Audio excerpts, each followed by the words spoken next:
shape our future. We came to this world to reach the stars,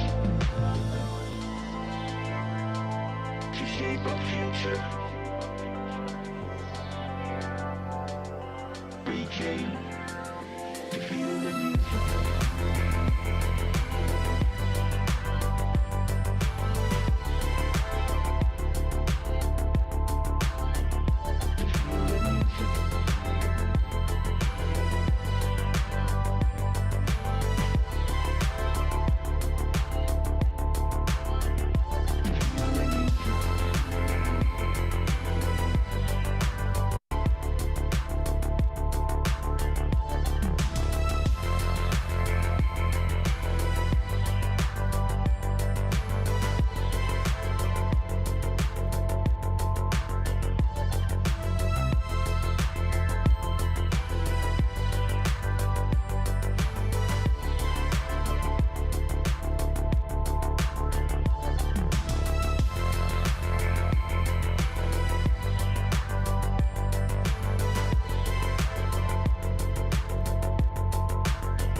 Five, four, three, two, one. You're watching TBPN! Today is Wednesday, August 6th, 2025. We are live from the TBPN Ultradome, the Temple of Technology, the Fortress of Finance, the capital of capital. Jordy, how are you doing? Have you been sleeping okay? You were up late, partying, hanging out with some of the greatest capital allocators of a generation. We won't say who you were hanging out with, but give me the redacted read. How did it update your AGI timelines? How did it update your worldview? Hanging out with some of the most powerful people in Silicon Valley last night. I don't really know what I can say on this front. I feel like it was all. Well, did it make you more optimistic? Did it make you more pessimistic? Did it make you feel like they're top? Like, is this a top? Is this a local bottom? Or do we have a long way to go? Is there more? Are you more excited about technology? Are you more excited about capitalism? I left extremely bullish.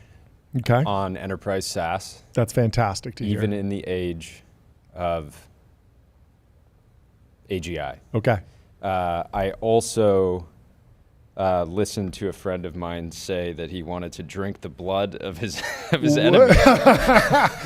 Wild guess who that is. I wonder who that is. Wild guess. But anyways, it was very inspirational. That's great. And I think everybody should have a friend that gets so fired up about winning in their market that they have sort of bloodlust Yes. Well, you know who's fired up about winning in their market? Eric Lyman at Ramp. Go That's to ramp.com. Time is money. Save both. Easy to use corporate cards, bill payments, accounting, and a whole lot more all in one place. That is right. I wanted to highlight this post from Nikita Beer, who said, getting the algo just right. And he shares a beautiful photo of the vibe aligner himself, the Tetragrammaton host. All these AI researchers talking about fine tuning. Yes. We care about fine tuning So, the X algorithm. I think people haven't noticed how good it's been because you only notice when it's bad.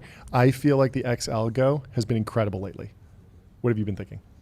Have you been satisfied? I think it's good, but we Tyler's got something to say. hot takes. We train. Okay, So- Jordy, and then we'll go to Tyler. So for us, Yeah. we constantly are sending our favorite post to each other, Yep. and so we're just like manually training Crazy the feed reward signal in the feed. to show us more of what we like. Also, and it's very good at that. I've noticed that I really like retweeting stuff. If I see any post I like, I'll like it. But if I see any post that I think, oh, that's my friend, and they're just trying to mention something, even if I don't think it's the most incredible, hilarious post, I'll repost it just to amplify it. Because I'm like, yeah, show some love. Yeah. So I've been more liberal with the like button, more liberal with the retweet button or the repost button. And I think that's also amplified the algo. So I feel like my algo's dialed, but Tyler, what do you think? I feel like I'm getting massive amounts of normie slop.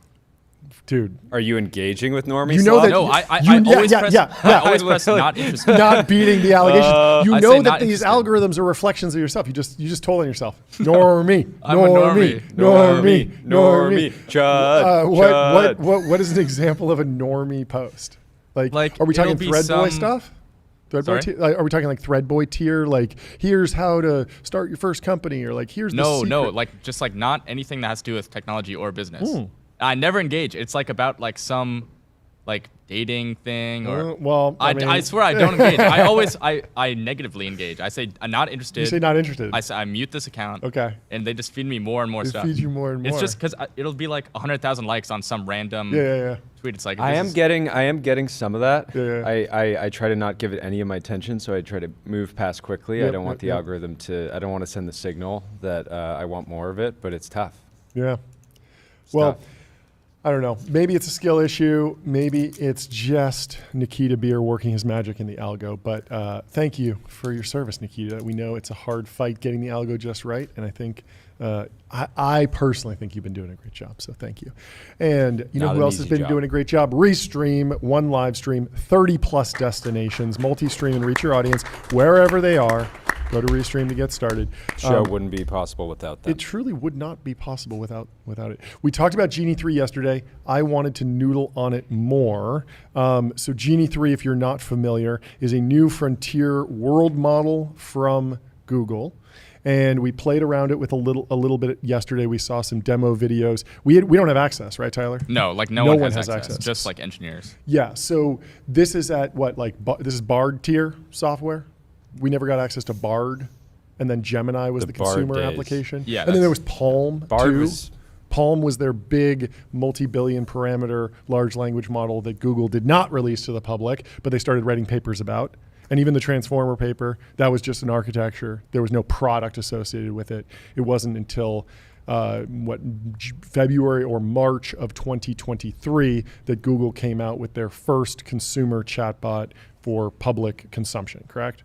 Yeah, I think it's mainly, there's probably a bunch of safety stuff they got to figure out. Especially Google, they're pretty safe about that kind of stuff. That's a good point. That's what I want to debate today. So, interestingly, Google creates the Transformer. They create Palm, they create Bard. They have all of these incredible AI researchers, DeepMind's fantastic research lab. They're scaling up large language models, transformer-based large language models. They are on the correct path in the tech tree, and yet they don't release the consumer product fast enough. ChatGPT releases in, I believe, November. I think it was November 30th of 2022, maybe December 1st. So you can think about it at the beginning of December 2022. Google takes 3 months to respond. They respond with a product that's pretty close. And yet consumer adoption is power law distributed, and ChatGPT has been the runaway success in consumer. And so the lesson there is you got to be first. If you have the technology, you got to get it out in the public, even if it's messy. And I mean, maybe this is apocryphal, maybe this is like the wrong way to frame it, but like there is a story out there that people are telling in the media, in books, that basically says Sam Altman got fired because he launched ChatGPT, right?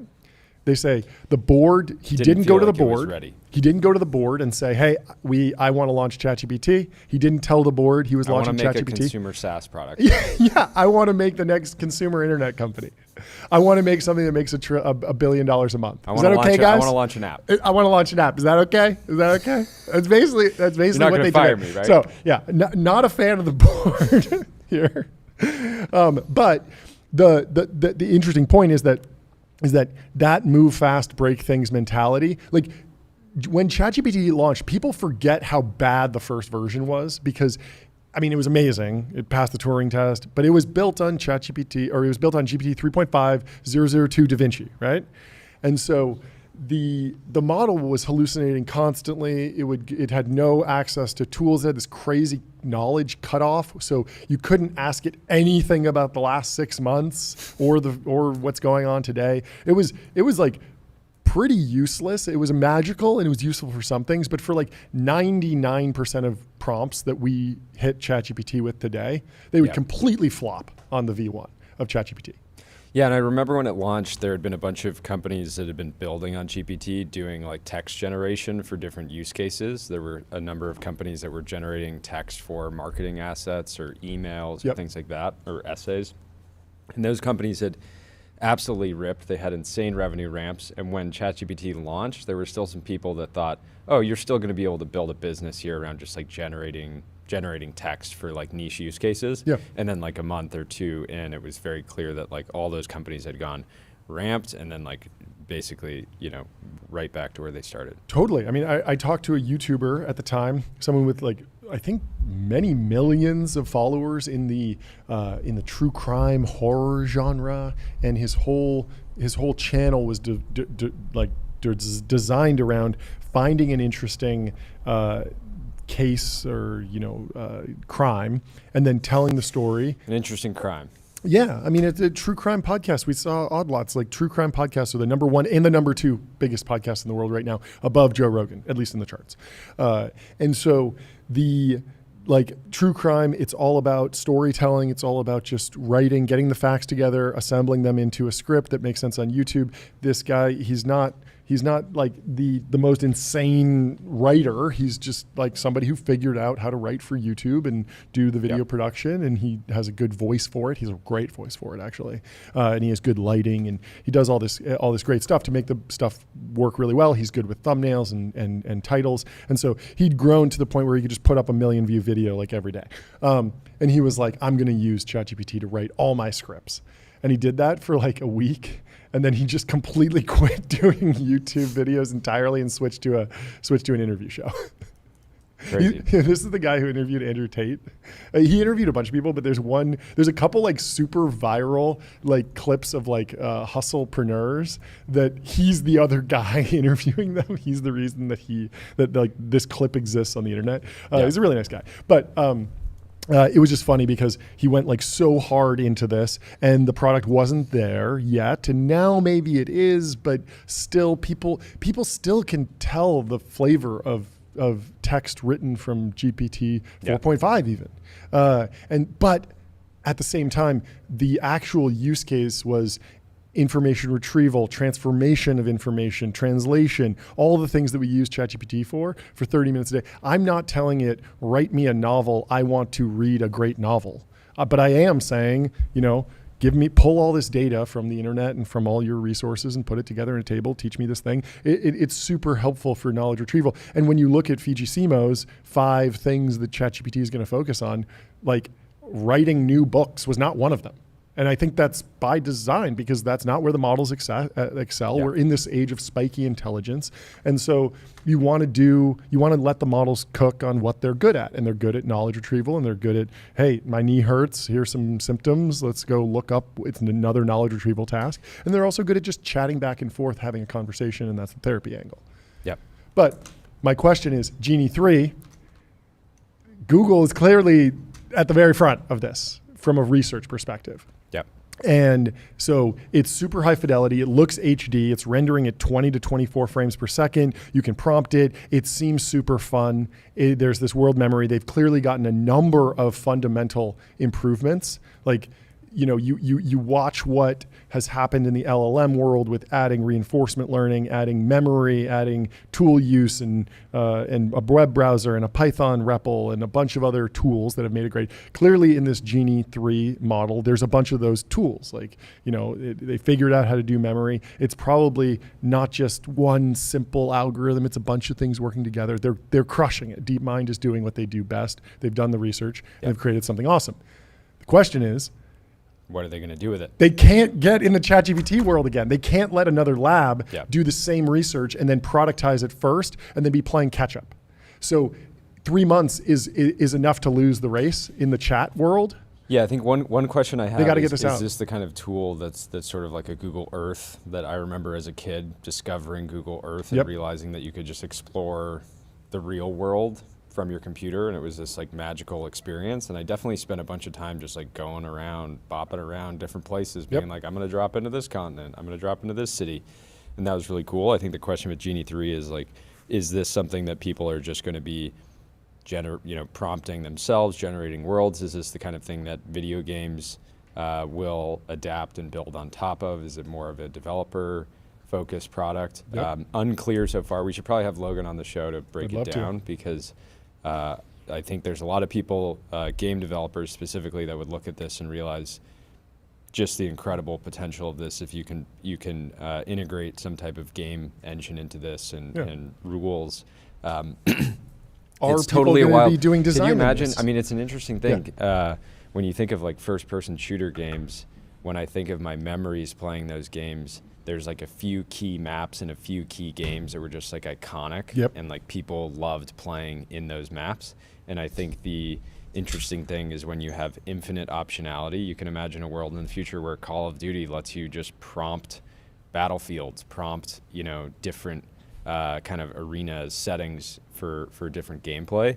But it'll be interesting if people still gravitate towards certain maps just because it's fun to have consistency with certain games. Completely agree. There will definitely be a power law, and the only way to actually realize that power law and find out what's at the long tail of that power law is to get it in the hands of millions of people. Yeah. And that's the same thing that happened with ChatGPT. And so beautiful website, by the way. I wonder if they designed it in Figma. Think bigger, build faster. Figma helps design and development teams build great products together. Get started for free. So my point is that I agree with everything you're saying. Is this going to be just like this meditative hangout space? Will it be something that people put on in the background and then they're studying? Or will they be, maybe people will be using this as a development tool to then go and hard code a new video game, or they'll use it as an exploration canvas in the same way that people use, a lot of people use generative imagery as, I was listening to a talk about this where someone was like, if you're an artist, you probably can't just turn in a prompt as your final work, but you're going to be on Behance and you're going to be on. There's a bunch of these services that like Midjourney now. Yeah, you're going to be on. Before you would like scroll Instagram for references, and you would put that into a mood board, and you'd be like, okay, this is the brand that we're going for. Now we're going to create our own, and it's not going to be derivative of any one thing. Like if you look at like. I don't know if we ever actually did a mood board for TBPN, but you could imagine there's like, there's the hardwood aesthetic, the mahogany, the official wood of business. Then there's some racing livery. There's the green that you really liked, that you were like, let's do green, and that was great.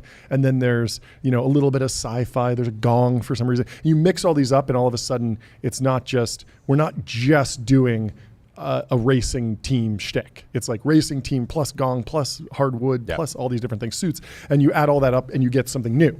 And people used to do that just by pulling imagery on Pinterest and Instagram and Behance, and Arena was one of them, I think.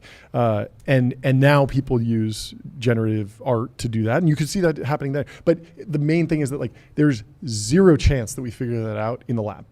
I think you can only figure it out by actually getting it into the consumer's hands and being very responsive to it. But yes, there are safety concerns, but this is a game where the most risk-taking person, the most founder mode company wins. Yep. And that's exactly what happened to ChatGPT. There were huge two use cases for Genie that I'm interested, I would be interested in playing around with. One is like a voice prompting functionality where you can just be sitting with the screen and just be live prompting. Like no hands on the keyboard. No hands on the keyboard. That's you're just sitting there and you're saying, a dolphin just skateboarded by, and a dolphin is going to skateboard by, right? Then you're like, oh, it's like, and there's a LaFerrari that has wings, and it's like taking off into the sky, right? So you're just like giving people the ability to like have this almost like lucid dream, effectively. And then what was the other thing I was thinking? Blanking. Tyler, did you have a thought?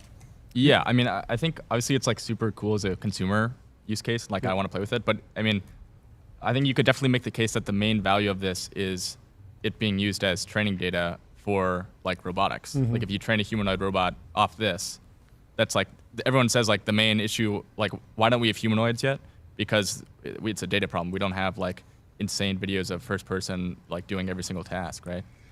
I wonder, I mean, I don't know enough about it, but you'd think that you'd be able to generate endless procedural worlds with just traditional game development pipelines, Unreal Engine, Houdini. You can define, endless corridors. Like there's that game No Man's Sky. Have you heard of that? It's like every single planet you go to is procedurally generated. There's an unlimited canvas. And so you'd think you'd be able to walk around with that and then just do some style transfer on top of it to get to something that is trainable, but maybe this is better. I don't know. We need to talk to some robotics people to see if this is actually like a major when breakthrough. we talked with the team from Physical Intelligence, and they said they have effectively they're like generating a bunch of live real world data. The question is how valuable is this synthetic? I mean, Waymo, data? Tesla, and Cruise all had very serious simulation teams that were developing. They would go and map the world, take all the pictures, reconstitute that into essentially a video game, and then the cars could virtually drive around. And then they did have the trouble of like, they kind of needed hallucinations because the first time that like, it wasn't just like a dog running out and thing, but like what happens, how much training data is there on like a cow going in the middle of the road? Like that happens like 1 in 100 billion vehicle miles traveled. So you could have like petabytes of data of cars mapping the road, and maybe the big Tesla data set has like 1 image of it, and so you can train on it. But in a simulation, you're going to get a lot more crazy hallucinations, and then that might be valuable. I guess my point, Tyler, is that like you're describing like the B2B use case, and I think that there might be a consumer use case. Here's the consumer use case. And the consumer use case will be more monopolistic. So yes, like OpenAI and Anthropic are duking it out in B2B, right? And it looks like that will be a lot less winner take all than chat. Like consumer chat, like the interface, the new consumer company with all the aggregation that ChatGPT has is going to be incredibly valuable. And then all the hyperscalers will have a frontier model that they can sell at somewhat competitive rates, and they'll make a lot of money and they'll do great. And it's a big new market, so that could happen here. The thing is that if they start selling this to robotics training companies, what's stopping someone else from training a similar model and then selling it to another robotics company? It becomes more oligopolistic, I would think. Yeah. Isn't it like, okay, if you're super AGI pilled, then as you are, then like consumer doesn't matter as much because they're not doing as like economically valuable things as B2B would, right? Okay. So in that case, then B2B is like way more important, even if it's not like as monopolistic. I don't know, Tyler. So much of the economy is raw consumption.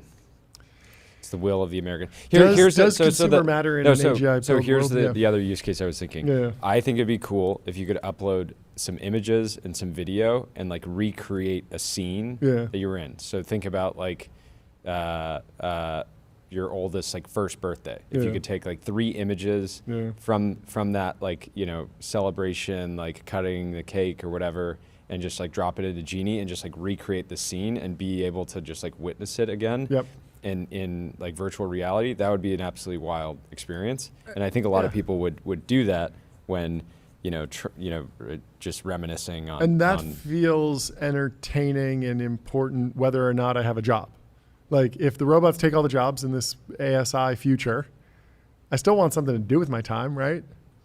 So like, why not go hang out in Genie 3? Tyler? That's like pretty blackpilling, right? Why? Just like wireheading all the time. If everyone lives in the simulation. You don't need to be wireheading. You can just watch a movie. Like, is that wireheading? You know, you have more free time. You can watch Dunkirk. Jordy's gonna have the best time in the singularity. He's gonna be like, I've never seen a single movie. I have so many movies. And I'm to gonna watch. be like, I need generative slop. I've seen everything. And Jordy's gonna be like, I've just been building up an incredible backlog. Incredible backlog. Almost a 30-year backlog. It's gonna be amazing. You have a decade worth of films to watch and enjoy and discuss. It's gonna be a fantastic post-singularity life for Jordy. Well, until we hit the singularity, you're going to need to stay compliant. You're going to need to get on Banta, automate compliance, manage risk, prove trust continuously. Banta's trust management platform takes the manual work out of your security and compliance process and replaces it with continuous automation, whether you're pursuing your first framework or managing a complex program. So speaking of robotics, Tyler, I want to talk about the 5 levels of robotic autonomy from Semi-Analysis. This article dropped when we were in New York last week. We didn't get a chance to cover it, but I thought it was pretty interesting because just like with autonomous cars, like we had the 5 levels of autonomous cars. Like level 0 is basically no autonomy. Yep. It's your Carrera GT, full driver engagement, no what is it? No traction control. Yeah. is that level 1 autonomy? No. Level 1 was like cruise control, basically lane keep assist, the basic stuff. Level 2 was it does lane centering and adaptive cruise control. So it'll brake if a car's slowing down in front of you. It'll speed up, but you have to be very engaged and you have to be prepared to take over at any time. Yeah. Level 3 is the car is basically driving itself fully, stops at stoplights, does everything, but it can tell you, hey, you got to get back in the driver's seat. Yeah. And then level 4 is the human doesn't need to be involved at all. And level 5, I think, like no steering wheel, something along those lines. But there was always this question, the humanoid robotics discussion has become really, really focused on like level 5, the most insane, where AGI pilled. It's going to be humanoids that can do everything. They can do plumbing, they can move perfectly, but clearly there's going to be a rollout here. And so Semi-Analysis did a great job of kind of breaking down like where we are, because there's actually a continuum of robotic capabilities, and you'll see some of those in that image. So level 0 is scripted motion. This is high accuracy, high repeatability. But this unlocks 24/7 automation and high throughput. So this is when you see the car factory with the robotic arm that just moves the windshield, picks it up, puts it on the car, moves the windshield, puts it back. Like that is perfectly scripted in a computer simulation, like the keyframed animation essentially does the same thing every time. There are no cameras on that robot whatsoever. And so if you are next to it and it decides to go like this, it will hit you and it might kill you. So you have to be very careful out there. So there's typically like fencing around these, and they have these. Have you ever been to Hadrian and seen the light curtain? Have you seen this thing? So the light curtain is a bunch of lasers, and if you break the beam, it will immediately stop everything on the line. So it just knows if you go. Don't kill the humans. Exactly. But there's no cameras involved. There's no machine learning. It's purely just a big, powerful, arm that is scripted to do exactly what it can. But that's extremely useful, and we use tons of these. And these robots have been around for decades at this point, and they are definitely out there. They're expensive, and you need constant oversight. And interestingly, even though they do in theory enable 24/7 automation, they often don't run 24/7 because they need a person managing them all the time. And so there are tons and tons of facilities that actually just straight up shut down the robots when they go to lunch, which is kind of crazy, but that's just the nature of these things. They're so precise. And then we've talked to other folks about you got to change out the motors, change out the grease, you got to put the oil can in the joints, basically. Yeah, and the big, we've talked to a few people around trying to get a sense for where humanoids will be valuable, and people that run factories with traditional robots, these sort of the arms that you're describing talk about just how often they're having to replace parts and motors. And when you have a humanoid, you're like adding you're basically like multiplying the number of motors that need to be functioning properly in order for the robot to be like online and productive. And that's just going to be one of the challenges that anybody building humanoids is going to have to deal with. Techno Chief 2000 in the chat says, good morning, brothers. Good morning, Techno Chief. I hope you're on Graphite, code review for the age of AI. Graphite helps teams on GitHub ship higher quality software faster.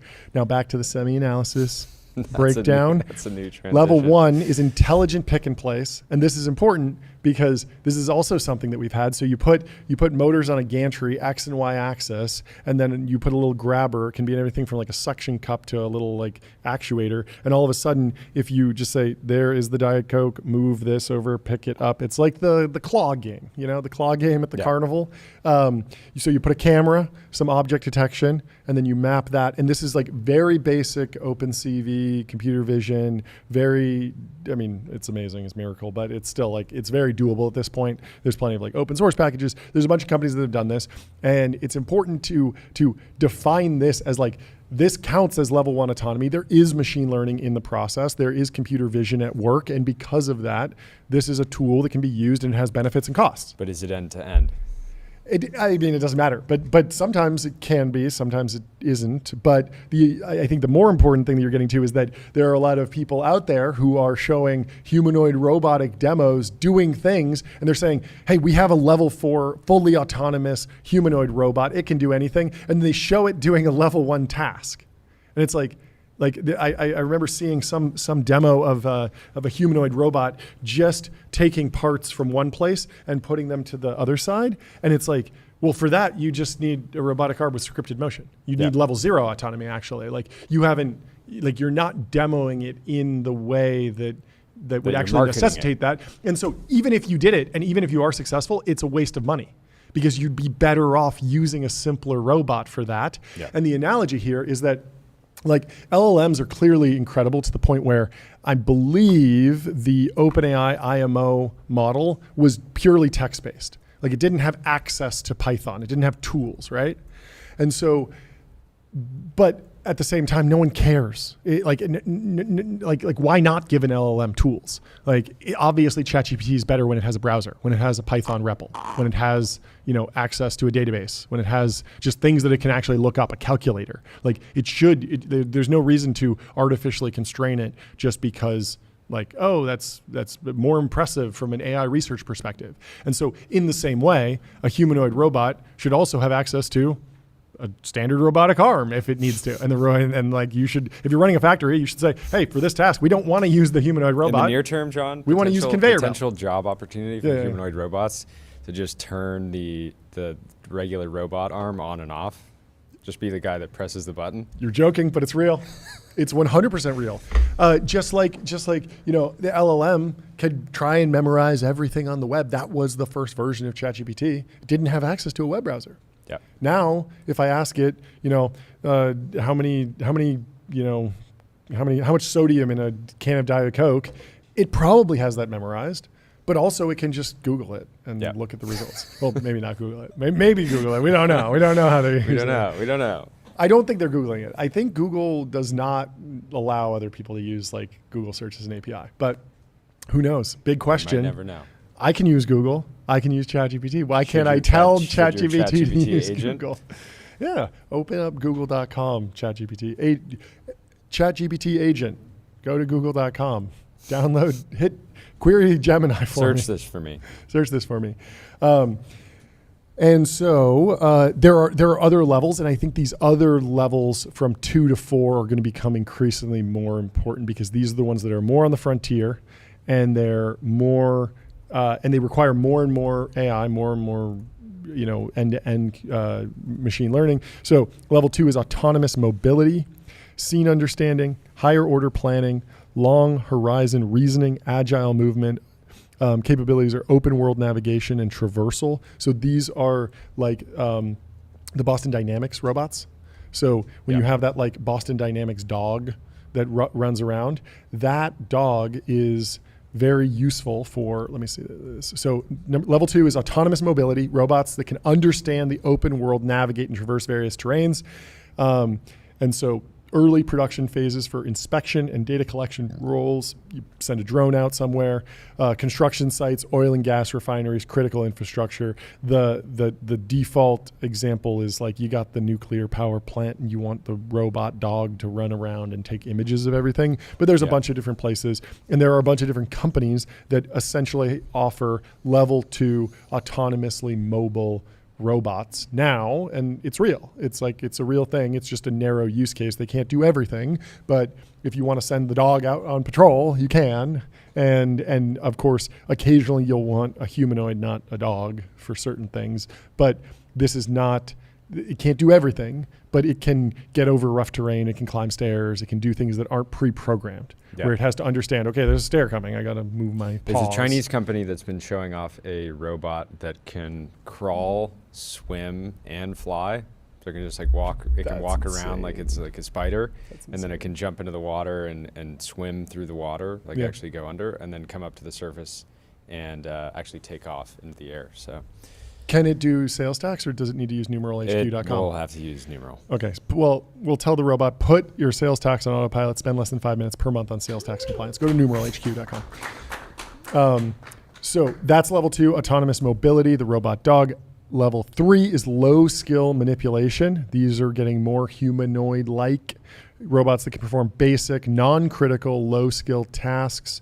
The unlock here is generalizable manipulation, advanced pick and place is a capability in mobile manipulation. So you want a robot to go and pick up a box and move it across. It's not a defined zone where the pick and place robot is going to sit. You can kind of set it up anywhere, give it some basic rules, but you're still going to be, somewhat piloting it, giving it general overview of what it needs to be doing. And so this is actually already deployed in some pilot stages in kitchens, laundromats, manufacturing, and logistics. And these are like bipedal humanoid robots. Now, they don't have 5 fingers, 5 toes. They don't look perfectly human, but they can actually carry boxes. And a big thing is even a remotely operated humanoid that had the ability, that had fingers that could do traditional activities that were more complicated. Even a remotely operated humanoid could be completely valuable, right? Because you could have somebody somewhere else say, like, pick up every single leaf in my backyard and put it in the green bin. And there's like a bunch of use cases you can think of. I mean, the big debate is around what is the level of human involvement in Waymos, right? Allegedly. There's at least one person kind of overseeing every active Waymo remotely. I think that number is blended across the entire org. So like at a given time, there's probably like one human looking at a screen with 4 Waymo viewpoints on it, and they can kind of jump back and forth. But then there are other people like monitoring the network and checking on the tires. I guess my point is that having somebody remotely observe the activity of a robot while we're trying to get to the point of full autonomy is totally worthwhile and is what people should expect, right? This should be pretty searchable. Tyler, can you look up the number of employees at Waymo and then the number of Waymos on the road and get the ratio there? Because the real test of robotic leverage should be more vehicles on the road than employees at the company, but it seems like it might be so there's 2,500 employees around, and there's only 1,500 Waymos. Yeah, so that's the number that we're hearing. When people say like 1.4, 1.5, I think that's it. I'm sorry, these could easily be contractors that aren't technically employees that are hired to work round the clock for every single active Waymo. So, but still, you would expect. I mean, the bottom line is that it's still a massive step up from not having somebody that's just sitting in the vehicle observing it real time. Yeah, but even if we assume that there are 0 contractors in there, like the job displacement narrative, at least at this moment in time, is completely debunked because we put 1,500 taxis on the road and it took 2,500 people to do that. right? Like now, obviously the technological vision is that you'll have 2,000 employees, 1,000 extra 200,000. cars. Yeah. Just like, you don't need, just like you used to have, one paper boy delivering a newspaper to every city block. Now you have, a number of engineers that serve, social networks, and they just kind of go out and they're distributed across the internet. But that is an interesting benchmark, and something that should be like the ratio of vehicles on the road for Waymo to employees at Waymo is an interesting stat to follow. But I agree that the contractor thing is important. Anyway, let me tell you about Profound. Get your brand mentioned by ChatGPT. Reach millions of consumers who are using AI to discover new products and brands. Profound is our latest sponsor, and we're very happy to tell you about Profound today. Get on it if you're running a business or a fund or anything like it. You should probably know how people are understanding your business through LLMs. Yes. Profound makes it super easy. So the last level of robotic autonomy, level 4, force-dependent tasks. These are things that must be done very precisely. Robots can perform delicate tasks at this level that require force and weight understanding, i.e. binding a phone in a pocket. Sounds easy, very difficult if you're a robot. Doesn't sound that easy. I think everybody here has experienced being and you actually drop your phone a bunch. It's one of the harder things you do. Driving a screw in on the correct threads. So this is purely in the research phase. The capabilities that this will unlock are delicate, force-dependent tasks, fine-grained manipulation, and this is purely in the research. So there are different and one of the examples that they give is like place the soft bread on a plate. So you could imagine that being valuable in the kitchen context. But if you're just like the robot's just crushing the bread every time, that's not gonna work. Trying to pass steak to your friends that are sitting in a different part of the plane. Yes. That requires a force-dependent task. Definitely, because you might get tackled by and when the flight attendant comes up to you, you have to put your hand on their chest, not fully threateningly so that you get on the no-fly list, just gently. So they don't. But you want to touch them. You want to place your hand on their chest just a little bit, just to let them know this could go one of two ways. Probably shoulder. Yeah, probably shoulder is more respectful. But you want to let them know in my face that you're ready to die. I took custody of that steak. Yeah. that this is happening one way or the other. This can go down one of two ways, but you don't want to actually cross the threshold. So, if you're passing steak to your buddies in economy, don't use a level 3 robot. And have a tough time. Because the robot will just shove right through them. Other examples include unstacking single plastic cups from a stack. Any fraternity member should be familiar with that, but the robot is still working. So there's still full employment for the solo cup distributor. Brothers out there saying, "I'd love to see a robot set up unstack solo cups." What's the beer pong? Yeah. Robots, not gonna be able to set up beer pong for a while, but they're researching it right now. They're working on it. Place an egg in a pot. Place a bag of chips on a plate. Twist and lift a bottle cap. Literally, like open a bottle of medicine. Actually, one of the more useful things that a robot can do. Very hard for children. Very hard for children. They're working on it, but yeah.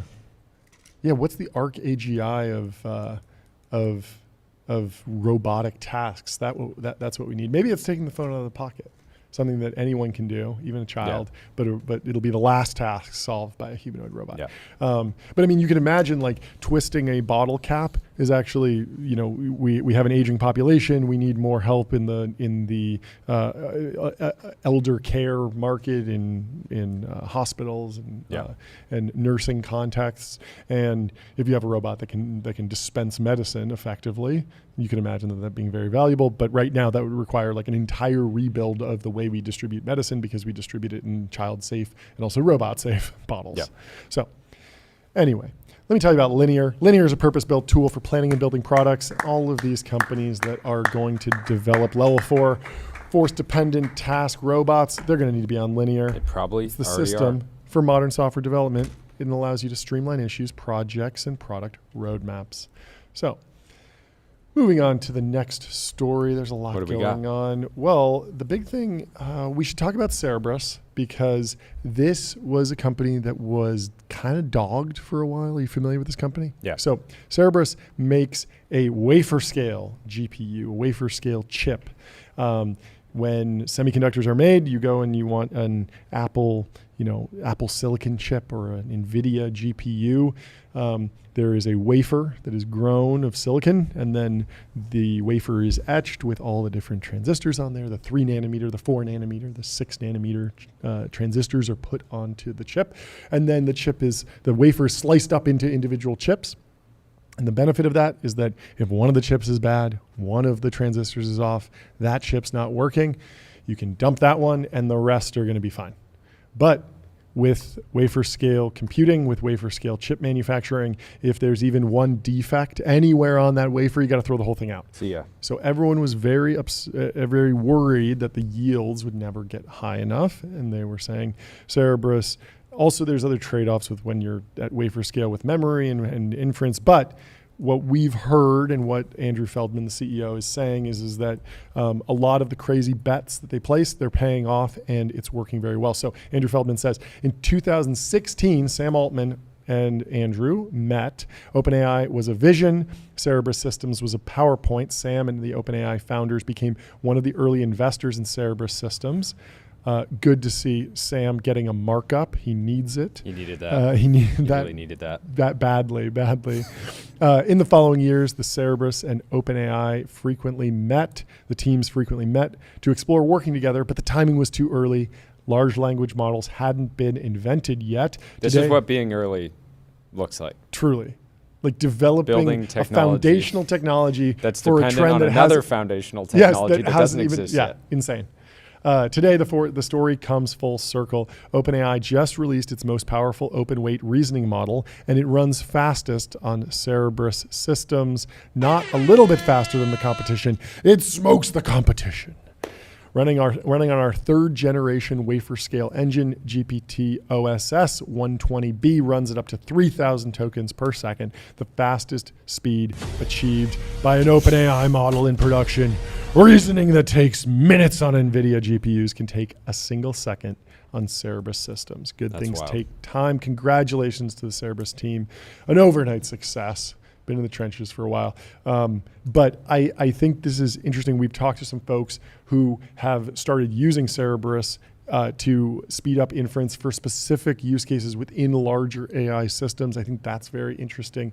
And I think that we're like, it's very easy to collapse the narrative of AI into, there's going to be one single technology, one single path, one single implementation. But as we're seeing with the development of the new GPT models and the new OpenAI, ChatGPT functionality, it's like you squeeze out performance in a bunch of different ways. You give it a browser, you give it reasoning, you give it, a Python REPL, you give it the ability to write code, and like you add all that up and you get something great. And it's the same thing on the inference side.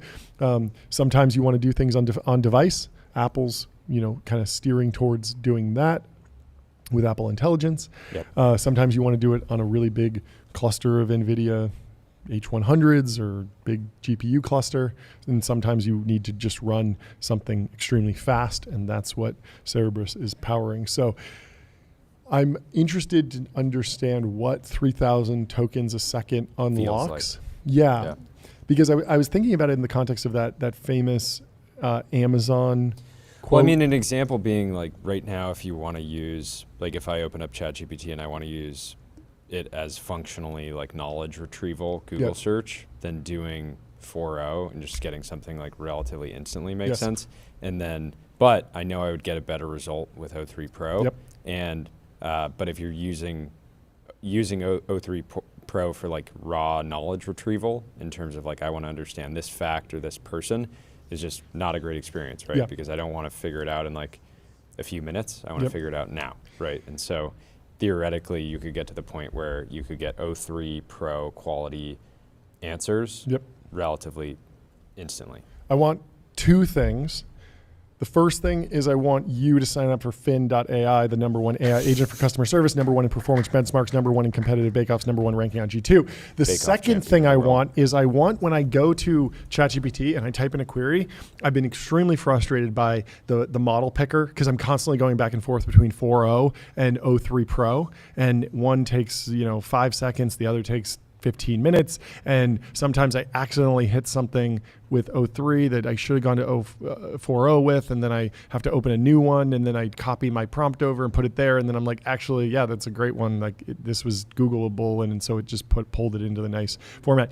What I would love is a system where I can hit it with a prompt, and it goes to Cerebras, and it gives me just, hey, off the top of my head, here's what I know. Here's the basics of what I'm pretty confident about, but I'm going to keep working on it. So I kicked off an 03 Pro, heavy duty reasoning. I'm searching, I'm collecting data. I'm going to get you the best possible answer on this, but while you're waiting, here's the thing that I can turn over in 2 seconds. Yeah. Here's what I know right now. Yeah. And I think that yeah, and that's the same amazing experience you might have working with somebody where you ask them a question and they're like, I'm 90% sure it's this. Give me 30 minutes. I'll come back to you with confirmation. We'll figure out the plan from there. Exactly. Right? Exactly. And that also allows you, if somebody says, I'm 90% sure that it's this direction, that allows the person that you're interacting with to go and think about that path, and now there's a 90% chance that the work that they do doing something mission critical that you can't make mistakes on. And then if they need to adjust course, they haven't burned a bunch of time. So I'm excited for more advanced model routing. We've talked about the mixture of experts. Tyler, what was the Grok of evolution? It was like mixture of models. Mixture of models of experts. Well, yeah. What was the latest Grok heavy architecture? Was something else. It was like, it was a mixture of something on top of a mix. It was a bunch of mixture of experts models, and then it was a bunch of mixture of models, and then we were going to do mixture of models on top of models, mixture of companies, mixture of foundation labs. Because we're going to make a router on top of that, which would prompt every time you prompt, it prompts all of them. Yeah, and then there's mixture of models of experts. Yeah, and then there's a scoring that gives you the final best. Okay. But I think apparently people, I mean, this is all like leaked stuff on Twitter, so it's like probably not true. But people are saying like GPT-5 is like supposed to be kind of what I described. Yeah, some kind of routing thing. Let's go. Yeah. Put me on the team. I just predicted it 2 days before it comes out or something. I'm good. It took me a while to get there, but I think I'm excited for that. Yeah, I'm excited.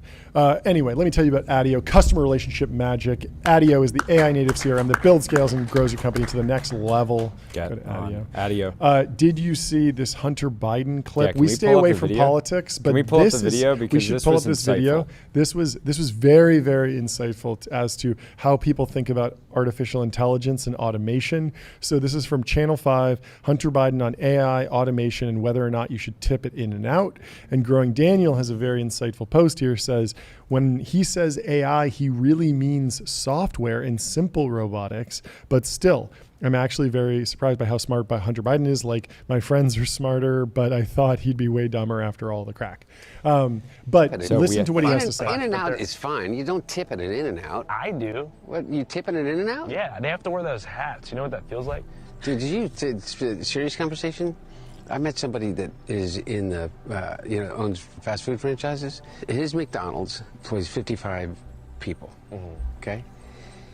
He went all AI. Oh, okay, man. It's about a $2 million investment. And they just show you a humanoid robot. Okay? It's like he only employs 5 people now. Oh. So his margins go up by like 27%, and he'll make back the $2 million investment in under like 18 months. Think about this. There's about like 13,500 McDonald's in the United States of America. I did the math. If every one of them went down to 5 from 55, lost 50, on average 50 jobs, it's 670,000 jobs in America. And that's like, it's a certainty. And that's just McDonald's. You think that, Burger King, Wendy's, Taco Bell, I mean, across the board, you're talking, what, like probably 3.5 million jobs in the fast food industry alone that will AI with easily within the next 5 years, if not 3 years. So I've flipped my thinking about this whole AI thing. You're either going to have a massive extinction event, or it's going to be really good with a rough patch in the middle. Because if between supercomputing power, which we're there already, okay, like quantum computer, and deploying We're not AI. quite there on quantum It's computing. like, Put that in how the is it truth that we zone. don't figure out the I think we are generating exactly commercialization 0 of tokens nuclear with fusion within the next 5 years? And if we do that, And now a fusion? limitless source of Okay, power. I have some friends that without work on Let's end. give, fusion. I've seen enough. I've seen give enough. him a hard tech fund. Yeah. Oh, no. Yeah. Well, he doesn't needs even. to be He doesn't deploying even. size. Yeah, he doesn't even need to be in the private markets. There's plenty of public names he could get into if he's Yeah. bullish. Fusion, Index it. quantum. Yeah, I'm sure that'll work out great for him if he gets in those. Be rough. Anyway, the interesting thing here, he's talking about automation. I actually know an entrepreneur who built you take a TV, you turn it horizontally, you touch screen, and you can order at McDonald's. I don't know if he actually had McDonald's as a client, but he had a number of those types of customers where you shop on a screen and check out on the screen. And that's something that we had the slowest takeoff ever for that technology. Truly. Yeah. Like, when do you think it would have been capable from first principles, just the capability of software and hardware to show up, click buttons, pay, and then send the order to a human cook who's still cooking? It's so and then interesting. just get it to you. Even Like at that, grocery store checkout. 2005 level technology, in my opinion. A lot of Erewhon still doesn't have like self checkout. Yeah. But I just actively avoid self checkout. Yeah. And you wonder, I think a lot of people feel the exact same way. It's like being able to sort of outsource the scanning Yeah. of Well, people do items the and self-checkout checking because out. it's a thrill. Because it's this negotiation, will they catch you for how much you're stealing? because they're not really watching, but there's someone that's kind of watching, and you could get in an altercation. And so it's about getting your It's pulse about up. going risk on. Exactly. It's about going risk on. Yeah, it's like the girls that Grocery steal from stores Sephora. to encourage thrill seekers should Yes. actually start having armed security there. Yeah, it needs to be standing high there, stakes. Standing there like this. Exactly, high stakes. And so if you mess up and they catch you, you're Yeah. getting tackled. It is hilarious how, they kind of got rid of the scanner, but they definitely need to watch that stuff because people will just Yeah. fake scan and then check out. Yeah. I don't endorse doing Chris that. from Pay for Pace your has good groceries. takes here where it's in areas where Yes, this is a great take. there is And Aaron Ginn too. basically this idea that I think that 20 years from now I will still go to restaurants and have a human waiter. Yep. Because it's a great human Yep. waiter improves the experience, Yes. right? It's enjoyable to have somebody that understands the restaurant you're Yeah. hanging out with across. But the person will look more like an educator and an entertainer than a plate carrier.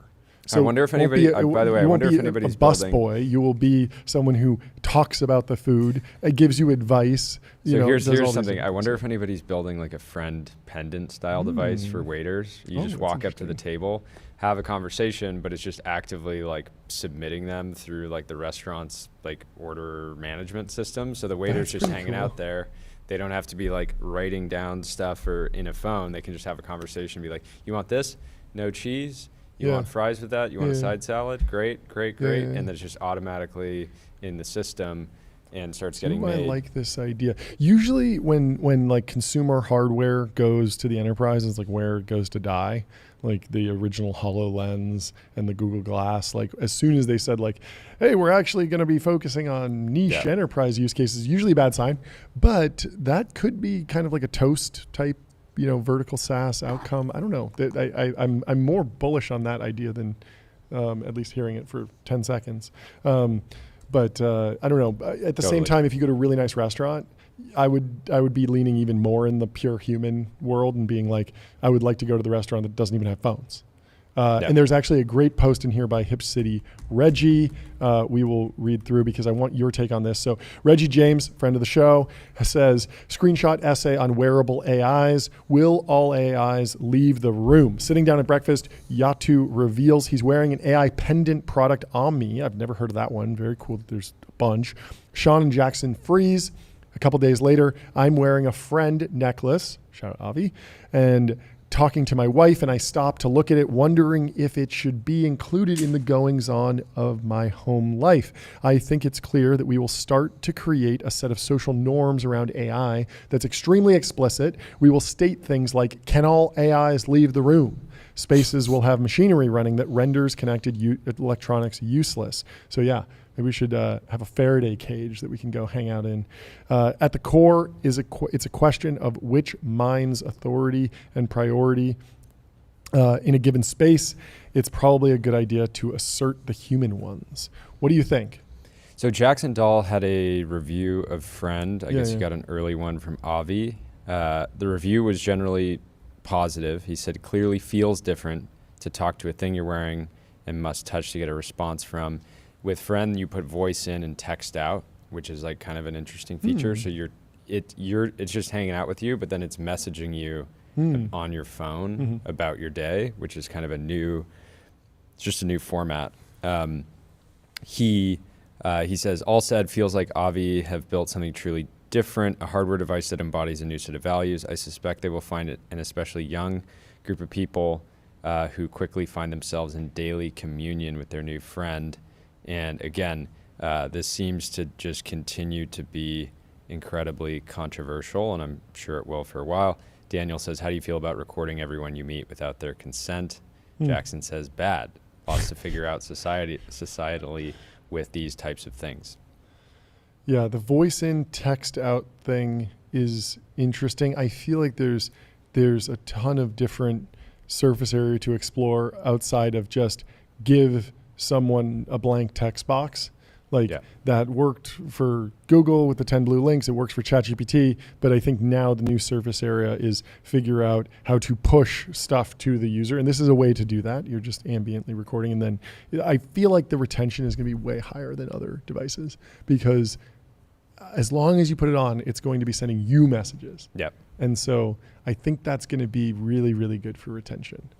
Yeah, do you get push notifications from ChatGPT at all? Only post prompt. Yeah. So if I fire off deep research, it will give me a push notification telling me, hey, we're done with that. Yeah. But there's a world in the future, for example, where ChatGPT has access to your calendar and is like, hey, I saw your meeting with this person this morning. Do you want me to run a deep research report on what they've been up to in the last few months? And it's like, oh, they shared this update on LinkedIn and they were in this article and they went on this podcast and talked about this thing. Yeah. Right. You can see glimpses of it. More proactive. If you go to the ChatGPT app, it will actually populate ideas for prompts. And so for me right now, tells you a lot about me. It says Hollywood movies, AI and filmmaking, clearly because I was searching about Disney. Stock market, Mag 7 performance. I can just click that and get an update. And it says, how have the Mag 7 stocks performed over the past decade? What factors have driven their growth? And it just, boom, pulls that prompt up. Media industry, luxury watches, automotive industry, F1 schedule, venture capital, tech business. And so some of those, if there was something triggering in the system that, hey, there's this interesting thing going on, we should just generate this prompt and send it to John. That's probably an interesting feature that they'll probably explore at some point. But Friend seems to have seem to be exploring this type of thing. But voice in, text out, very exciting. Sleep in, rest out, also exciting. 8sleep.com, pod That's 5, right. 5-year warranty, 30-night risk-free trial, free returns, free shipping. Go check it out. I was riding a high Monday night. I put up a 95. Let's go. And I'm down in the dumps again, John. I got a little cocky going into last what's night. not in the dumps? The future of nuclear uranium enrichment, because General Matter is bringing uranium enrichments back to the United States, starting at the site where the U.S. enrichment industry was born. We've signed a lease with the Department of Energy to establish the nation's first U.S.-owned, privately developed uranium enrichment facility at the former Paducah Gaseous Diffusion Plant. 75 years ago, the U.S. Atomic Energy Commission selected Paducah to help lead the nation's original enrichment efforts. Today, we are proud to return to and rebuild this historic site to power a new era of energy independence. This is Scott Nolan's company. I hung out with him while I was at Founders Fund. He's an absolute dog. An absolute dog. One of the greatest to ever do it. And he has been on absolute tear. Spent, I think, over a decade at Founders Fund.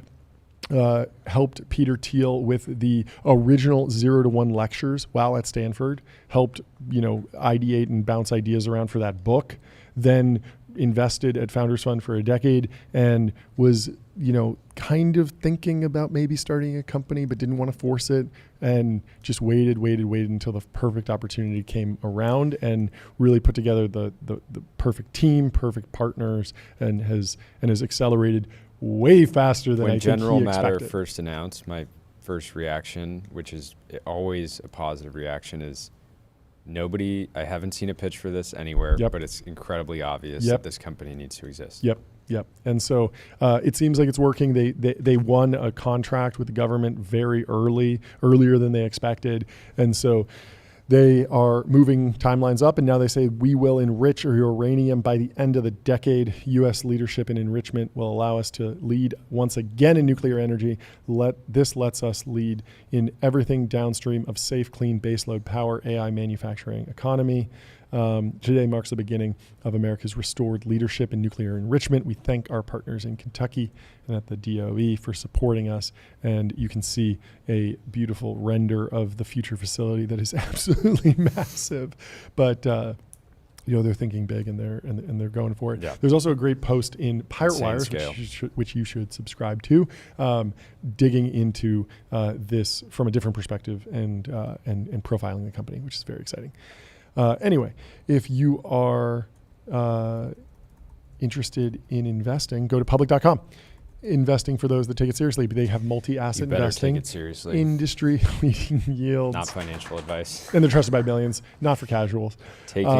Investing seriously is not financial advice. Let's go to Adam, person of swag. He says he started a startup to impress a girl, starts seeing product market fit, gets more compliments from male users. Girls don't care, keep trying to get more MRR. Now I spend every day in a dark room coding with 4 men. What is even the point of this? And the best photo you could imagine. Well, I would love to see Adam hit the gong with us at the New York Stock Exchange and say, Adam, why did you start this company? And he just says, I just did it to impress. You know what's funny about this? This is the apocryphal tale of the founding of Facebook. Like in the Aaron Sorkin Social Network movie, the whole premise, I know you haven't seen the movie, but... I have seen that one. What? What? Jordy Hayes has seen a movie? Incredible. But the story that Aaron Sorkin decided to tell was basically that Mark Zuckerberg started Facebook as a way to get a date or something like that, and then Mark was fact check, false. I was dating Priscilla happily for years before starting Facebook. So your whole nor the truth. Your whole plot is fake. But he was kind of just whatever, people like telling stories, and it's maybe a better story that way. But The Social Network 2 will be dropping soon. If you have a way to get us in that movie, make it happen. Hollywood, you're listening. We're ready to be extras. Get Tyler in this movie. I think it'd be so good if we could be extras just in the background. I think it's pretty doable. We're in Hollywood already. Make some calls. This is my number one, manifest it, put it on the vision board, because let's make it happen. A very small crew of people. Those of you in the chat, Azar, DeGame, you guys would see the movie. You'd see us and be like, wow, they pulled it off. So we'll have to make that happen. And then we'll have to buy a billboard on adquick.com. Out-of-home advertising made easy and measurable. Say goodbye to the headaches of out-of-home advertising. Only AdQuick combines technology, out-of-home expertise, and data to enable efficient, seamless ad buying. Adam D'Angelo says, I love the fact that all the billboards on 101 are for AI products. And certainly many of them are for regular enterprise SaaS companies announcing AI products. What is this? Interesting. Do you see this? Do you see this response from Jasper? He is advertising, and he says cheap on-demand GPU clusters, hyperbolic.ai. Hyperbolic is an on-trend term right now. Hyperbolic can refer to several different concepts. In language, it means exaggerated. In geometry, it's related to a hyperbola or hyperbolic space. And in functions, it's related to hyperbolic curves. The irony here that hyperbolic AI you could read it as exaggerated AI, and then every billboard on the 101 is just It's just very like funny nominative determinism. overpromising, Yeah. The nominative determinism is that they're overpromising. But I think in this case, it's like a neo. Love Jasper. No hate on Jasper. Good luck to him. I hope he can deliver, and I hope he can go This exponential. feels like something that can be delivered quite well today. Yes, It's but a hyperbolic function is something that goes up and to the right and reaches an asymptote and goes to infinity essentially. So it is a good example, and it is something that is important in AI as we scale to infinity and beyond. David George has a post. He says, in what the do new- Roblox, Anduril, CrowdStrike, and Apple all have in common? None of them look like obvious winners from the start, but they built something far bigger than anyone expected. We call these companies model busters. Great name. Model busters either reveal a market that's much larger than anticipated or expand into new product lines so effectively that they break out of their original category entirely. We're talking about model busters now because we believe AI is creating many more of them. AI may be the defining platform shift of our time. It's changing how products are built, how they're distributed, and how buying decisions get made. It's creating new consumer experiences, new workflows, and entirely new business models. Platform shifts often create new winners. AI is no exception. Today's most ambitious companies will grow faster and become bigger than anything we've seen before. Example here, if you were an investor modeling out Figma in the early days and you thought it would always be a design tool, again, this is not how Dylan was pitching the business, but if you thought it was going to be a design tool, you could simply look and see, all right, how many designers are in the world? And if you could get 5%, 10%, 20% of them using it, would this be a big company? Still would have been a big company, but wouldn't have been a $50 billion public company, most likely. And it ultimately kind of like broke out of that TAM by being a collaboration tool across across entire companies. We should have David back on. I really enjoyed talking to him during Andreessen LP Day. I do wonder, is it a tautology that a model buster cannot be modeled? Are we talking about an ineffable quality that cannot be defined? Is there a pattern for finding model busters? Because definitionally, the model busters are things that cannot be modeled. It's funny because he's also on the growth team and it probably does the most modeling of anyone at Andreessen. Well, Roblox is an example. So Roblox has 20.6 million DAUs in the US and Canada last quarter. Yeah. And I think that, I don't know how many young people under 18 there are in Canada, but in the US it's something like 70 million. And so that is a meaning, if you were evaluating Roblox and saying more than a quarter of people under the age of 18 are going to be playing this game every single day by 2025, you would have sounded a little bit crazy. Because I don't know that there's that many video games I don't know how many video games have ever achieved that level of daily active usage in a cohort like that. Video games in general have been like a model buster in the sense that people were expecting it to be comp to the film industry. And I believe the video game industry is an order of magnitude bigger than the film and television industry. It is a significant expansion of growth. But my question about how much time should you spend trying to codify model busters, or should it just be something that we refer to looking backwards? Because my question is if you go back and you look at Danny Reimer in the Seed Series A of Figma, or Mamoon at KP doing the B, or Andrew Reed doing the C, at what point did it become important to win that deal, to identify Figma as a model buster versus just say, the metrics are really good, Dylan Field's a killer, I'm investing on that. And then yes, maybe there's a second act, but if I get a bunch of those ultra high quality entrepreneur, ultra high quality product, ultra high quality KPIs, I'm good enough, and I don't even need to really predict that this will have a second act or expand out and the TAM will moon. That it's not, and you could see the same thing about Anduril, Palmer Luckey. You just look at the team and the market's big enough to justify the investment at that phase, and then you just keep doubling down, and then it busts your model, but you're in it for different reasons. You're not in it because you predicted the model would be bust. So I wonder what it teaches you about the philosophy of of early stage investing. Yeah, I mean, I think you could have underwrote SpaceX for a long time, ignoring great example. ignoring the opportunity Starlink. for Starlink, right? And it Who still was would thinking about probably that? be. It'd be interesting to see, how SpaceX When that would made be it valued into its without- first deck. Yeah, or Like, its first model. Yeah, right? probably 10 years into the business. Yeah. I have to imagine it was not in any of the Series A through C, Yeah. C decks. People are like, I thought I was investing in a rocket ship company. Yeah. Accidentally invested in an internet company. The accidental internet company again and again and again. The internet is the category, and that every company makes money in. Yeah, and I still remember as a kid when I grew up in an Apple household. I never had I never used Microsoft products really ever as a kid. And I remember it was still at a time where you were kind of like weird if you didn't have a traditional PC at home. Yeah. And then 10 years later, everybody has an iPhone, Yeah. right? So it was impossible to underwrite having a breakout product of that caliber. Kind of like luxury watches. Not many people wear them right now, but in the future, it'll be weird if you don't have one. So you got to go to getbezel.com. Your Bezel concierge weird. is available now to source you any watch on the planet. Seriously, any watch. Someone in the chat yesterday said they got a moon swatch on No way. Bezel. No way. Yeah. Amazing. Yeah. I didn't even know that those would be on there. That's well, amazing. they've been out. They've had Moon watch different- or moon swatch? They've had Ooh, different moon variations. Okay, cool. Very cool. Well, congrats to them. Hope they enjoy it. Send us a picture. We have some breaking news about SiriusXM. They are canceling the Howard Stern show.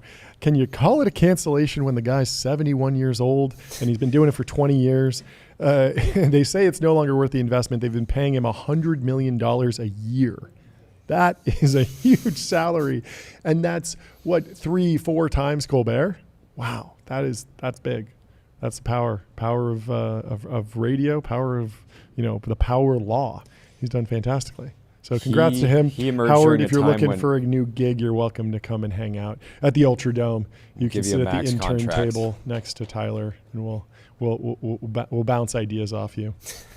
Yeah, it's wild. I really wonder where the SiriusXM business goes. Right? I know where this goes.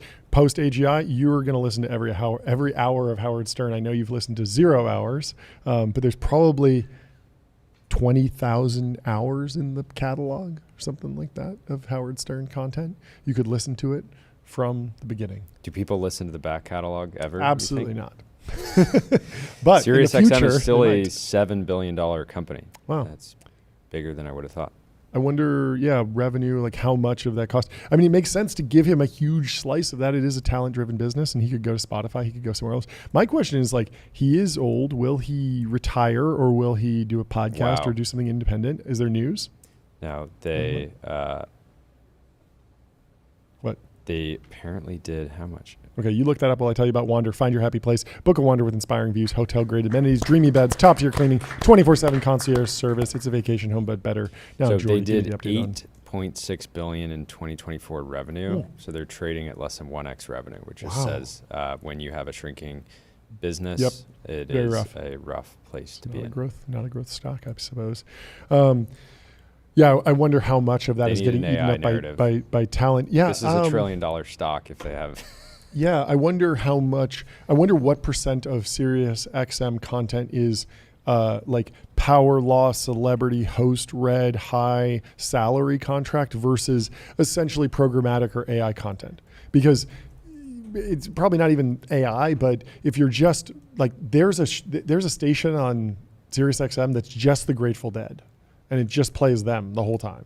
I don't think you need someone making $100 million to randomly play Grateful Dead tracks. There's probably some Grateful Dead fan who manages that and picks the songs and orders them. But that could essentially be pseudo random. Maybe one day you go through the back catalog and then the new stuff, and then you mix it up and then you play the hits or something. I don't even know if they have hits in that way. I know it's kind of a jam band, but I wonder of their content, of their tonnage. Is that the term? Tonnage? is like the amount of content on the network. I wonder how much of it is driven by these high dollar deals, and I wonder if they'll get a new host in the seat. I wonder who this generation's Howard Stern is. Maybe it's like Tim Dillon or something, some irreverent comic. I think the thing is, as content is on demand, fewer and fewer people are just turning on the radio or turning on the television and listening to whatever just happens to be playing. And so if you take people that were subscribed to Howard Stern, and we're like, you liked Howard Stern, we're now just going to play this other person through his channel. They're just going to ask, what's going on here? Yeah, I mean, certainly if you have a specific car that has Sirius XM and it doesn't have Spotify, and Howard Stern's new show is on Spotify because it's a podcast, like, you might stick around on Sirius. Maybe they get someone new in the seat who's, almost as good or can build a relationship, but it does seem like a challenge to fill that. But also, it's a lot of money to pay. So clearly it wasn't penciling out, so they had to move on. Anyway, X is now noticing when you take screenshots. Did you see this? I've seen this in other apps. It's usually pretty annoying, honestly, but when you take a screenshot, it triggers a UI element that says, hey, do you want to actually just copy the link to this post instead of taking our content elsewhere? So it's a little bit of a retention hack. I don't know if Nikita Beer's involved in this, but it's just like a classic UI thing. I wonder what the actual benefit of this is. So many people still just screenshot a post and share it in like a group chat. Well, yeah, because posts get deleted, and then posts, it's like, oh, that person blocked me, or that person is a locked account. And so the screenshot is just the universal language of sharing information and content. And a lot of people still share links, but the screenshot is super lindy, and I don't see it going anywhere. So, I mean, the good thing is that this doesn't block your screenshot. Like, your screenshot is still added to your camera roll, but then you're prompted to, hey, do you want to actually share the link?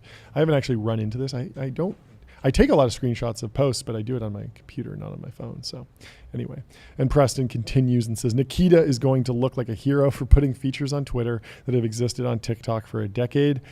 I don't know enough about TikTok features to know what he would port over, but I know he's a student of algorithms and a student of social apps, so I'm sure he'll find something. TikTok is very smart about all the different ways that people are like diverting attention and hacking it. It would make a lot of sense to just copy best practices from there. So I think this is a good take. Yeah. Well, we have Marc Andreessen joining in about 10 minutes. If you have questions for Marc, throw them in the chat and we'll try and get to them during our interview with him.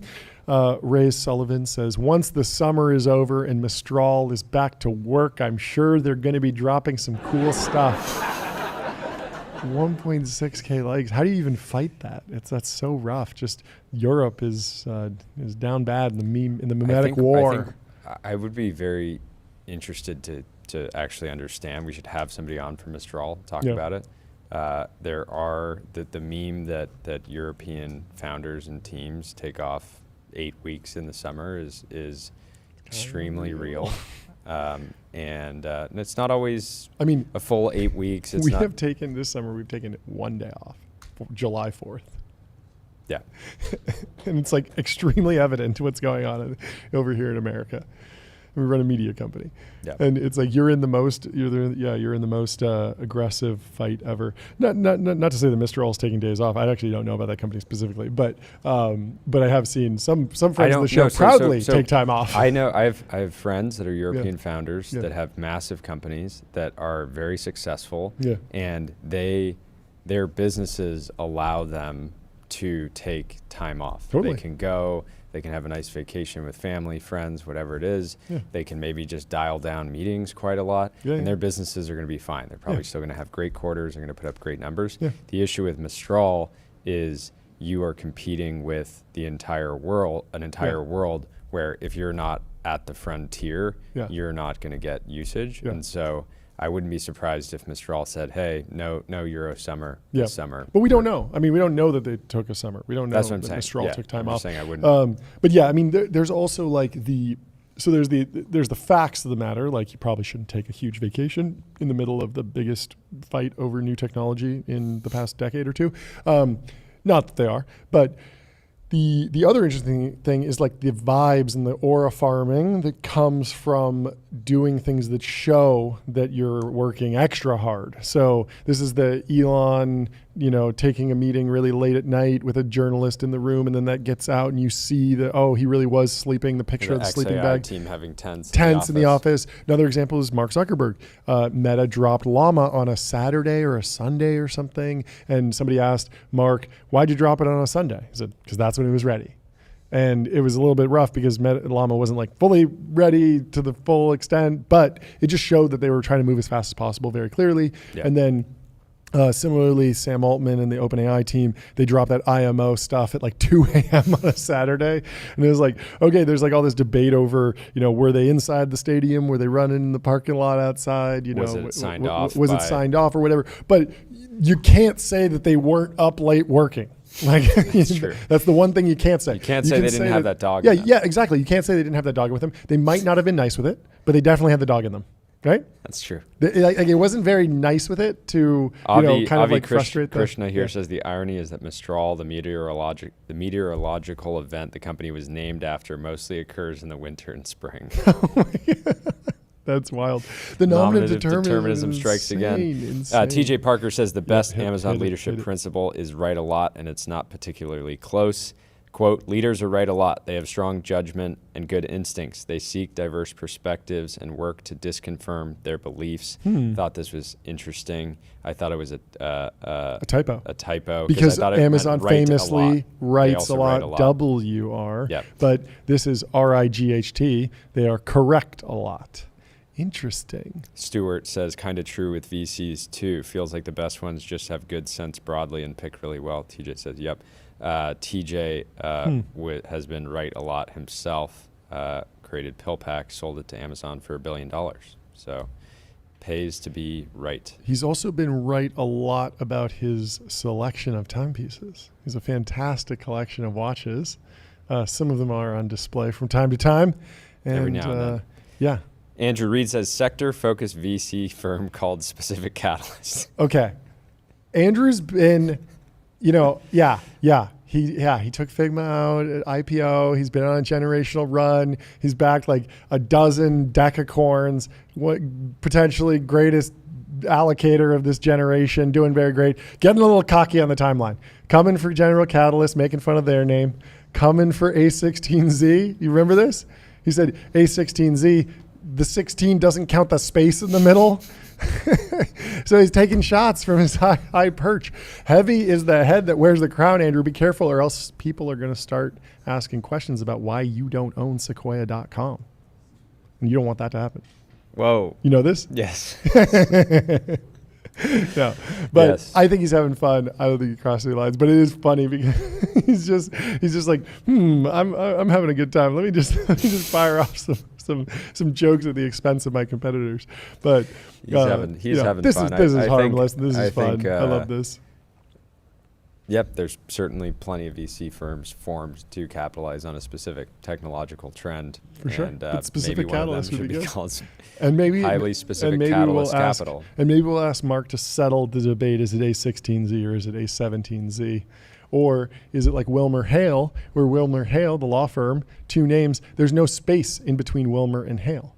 And so if Wilmer Hale were to do the A16Z thing and abbreviate it, they would be correct. Yeah. So you never know. Maybe Andreessen Horowitz doesn't have a space in the middle. Post here from Dan Toomey. Quote, I don't do drugs. Lame, weak, beta, childish. I don't touch the stuff.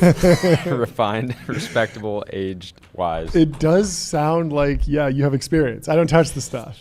Trump's line has never been big into that whole world. Yeah. It really hits way, way differently when you say that. So yeah, kids, just say no. Just say you don't touch the stuff.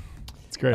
Post here from Carl Rivera over at Shopify. Being an angel investor is just a different way of subscribing to extremely expensive email newsletters. Yeah, you're oftentimes, basically giving somebody $25K for 5 to 10 years of monthly sends. Don't we know an angel investor that writes like $1,000 checks to get the email updates? Just to get any the update. LPs and funds too, and then gets all of that information. He's just like a master of information collection. We certainly do. I had a portfolio company that I hadn't heard from for years.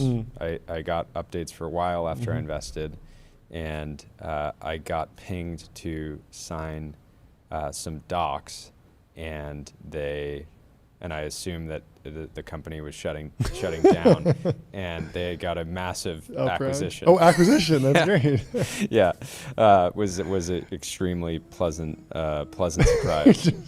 Like normally, if you just the updates trail off, things aren't going that well. But every once in a while, you get a really nice surprise. That's great. Reads with Ravi says, "Great leaders think like farmers." Think like a farmer. Don't shout at the crops. Don't blame the crops for not growing fast enough. Don't uproot crops before they've had a chance to grow. Choose the best plants for the soil. Irrigate and fertilize. Remove weeds. Remember, you will have good seasons and bad seasons. You can't control the weather. Only be prepared for it. Very Good nice. philosophy. Think like a farmer. I wonder Think like an aura farmer. Think like an aura farmer. Don't shout at the aura. We still need to have this debate with Tyler around aura farming. Well, I'm trying to get him to coin it. Cosgrove's law. I'm still writing it. You're still writing the post? I got to get it perfect. Okay, yeah. Because the tweet in and of itself is aura farming. Exactly. Right. So it is. Yeah. Kind of recursive in that way. Same with Coogan's law. Coogan's law is a recursive coinage. Exactly. Yeah. Yeah. I think this could do really well. This has 1K likes written all over it. It's happening. And endless citations of Cosgrove's law. So we will work on that. Merrill from Graphite says it's a massive week for his customers. Figma IPO'd at $36.3 billion, Ramp raised at $22 billion, and Clay raised at $3.1 billion. The future is being built with Graphite. Congratulations to all those companies. Congratulations to Graphite. You got an absolute murderer's row of clients. Congratulations. Insane lineup. Well, we have Marc Andreessen joining us. He's live from the TBPN Ultradome. Welcome to the stream. How you doing, Marc? Hey, what's happening? Great to see you. Yeah, you too. A lot. It's a little bit of a slow news day, but exciting stuff with GPT, open source. It's not a slow August. It's not a slow August. We're glad. We were just reflecting that we've taken exactly one day off this summer. That was July 4th, and we're showing the Europeans how American companies work. American work. We're setting an example, and we have proof of work because we exist on the internet, and you can see us live every day. So we're setting an example. How are you doing? How's your summer going? Fantastic, going really well. So how long is it going to be until you guys put up avatars that make claims that you're working hard all through the summer, but it turns out you're on the beach? You might have caught us. I think you'll know better than us as to when the technology gets there. We've been demoing some of the stuff. People have been doing a lot of deep fakes of us, and fortunately, all of them have been clockable, so it doesn't feel like a brand risk, but they're getting closer and closer. And I know that there's going to be a moment when we have to say, hey, that's actually using our name and likeness to endorse something that we don't necessarily endorse. Can you please take that down? So we're approaching the Turing test, the uncanny valley. We're escaping the uncanny valley. I think a question, like looking back over the, maybe 10 or 15 years, was what moments did you feel like there just was not a lot of action happening? Because this summer is just the pace from so many different teams has been absolutely insane. Everybody's like trying to keep up. And it didn't used to feel that way, at least from my point of view. So my view of it always is there's these disconnected, kind of patterns or trends. There's sort of the sort of day-to-day phenomenon where like engineers show up every day and they make things a little bit better. And then every once in a while, you get a technical breakthrough or a new platform. And that process, kind of this, kind of sawtooth, kind of up to the right kind of process kind of plays out over time, kind of regardless of what else is happening in the world. And so it keeps happening through recessions and depressions and wars and like all kinds of crazy stuff that's happening. But basically, the technology keeps getting better. So there's kind of that curve. And then there's the sort of enthusiasm curve and then the adoption curve, which is basically like, when do these things actually show up in the world? And then, by the way, when are people actually ready, for the new thing? Like if you talk to the people who worked on I'm sure you guys have talked to people who work on language models, they will tell you that they were surprised that ChatGPT was the breakthrough moment because they thought everybody already knew what these models could do for, 3 years before that. And so they were shocked that it was the chatbot interface that made the thing go. And so there's somewhat of a sort of arbitrary disconnection between what's actually happening in the substance and then what people are seeing and feeling. And so it's just it's really hard to predict when these things pop. But also, if you're in this day to day, it's really hard to tell, when things are going to be hot or not, because it doesn't necessarily map to how much the technology is improving. Yeah, we were just talking about that in the context of Google's new world model. It's this like generative video game that you can kind of move around in, and it feels like DeepMind is just absolutely crushing at the AI research frontier. They have the best world model simulator that you can walk around in. The question is, like, if they let another lab do the ChatGPT thing and just get it out into the consumer 3 months earlier, they might wind up kind of chasing and trying to catch up if somebody actually figures out how to make it like a dominant consumer product. Now, in the enterprise, it's more oligopolistic, but consumer seems to be winner take all. I guess the question is, like, how much value do you place right now in the AI race to just like moving fast, breaking things, having like the thick skin to deal with like the safety constraints and all of the different stuff, obviously not being irresponsible, but just speeding up the organization as much as possible. It feels like now is the time to really push on that. Yeah, well, first of all, I need to correct you. It's moving fast and making things. I don't know where that's right. I don't even know where that came from. I have no idea what never heard of it. I mean, ChatGPT didn't really break anything. I think that's a good point. It really did just move fast and make things. The first things it made were weird, but that was fine. And it failed and it hallucinated a ton, but it didn't really break anything. I don't know. I believe in this case, total deaths attributable to ChatGPT are still zero. So notwithstanding all of it, notwithstanding all the caterwauling, but yeah. So look, I think the AI industry in particular has a very acute version of the sort of challenge that you identified with, and I don't say this negatively, just an observation, which is that they're, like in sort of a normal technology company, you've kind of got engineers who make products, and then you've got kind of salespeople or marketing people who sell them. In the AI companies, you have this third tier of the quote unquote researchers, right? And so which has worked out incredibly well. I mean, the researchers have done they've just done like amazing breakthroughs at these companies. But the handoff, there's not necessarily a clean handoff from the researchers to the market. And so it kind of raises this question of like, okay, like are these companies therefore kind of three segment companies where they have research and then they have product development, and then they have go to market. And I think that's a really open issue. I mean, if Google's kind of a case study of this. You alluded to DeepMind, but even more broadly, Google developed the Transformer in 2017, and then they basically let it sit on the shelf, right? Because it was a research project. They didn't productize it. They were very worried about, from people I've talked to, they were very worried about the, brand issues and safety issues. Kind of all these. They had all these reasons to not productize it. I talked to somebody senior who was there at the time, and I asked them, when could you have had ChatGPT with GPT-4 level output if you had just gone flat out starting in 2017? And they said by 2019. Yeah. They already knew how to do it, and then they've now caught up, but it took an extra 5 years to catch up. And so I think a lot of these companies kind of have that challenge. Elon, as usual, of course, is provoking this question, as I'm sure you guys talked about, but he has now, within XAI, he's now collapsed, he's eliminated the distinction between research and product. Yeah. And so, of course, he's pushing this as hard as he can. And I think it's a good question for a lot of these other companies, kind of how hard they want to push on actually getting these things in fully productized form out to the market. Yeah. On Elon's distinction, it feels like there is more research to be done, but it feels like we're entering like a new cycle of just focus on the engineering, focus on the deployment, the applications. Let's get all this technology out into the world. Let's reap all that benefit. And yes, there will be a different track of fundamental research that's happening somewhere, but it's really, really hard to predict. And so if you have something that's working, just double down and just go really aggressive on it.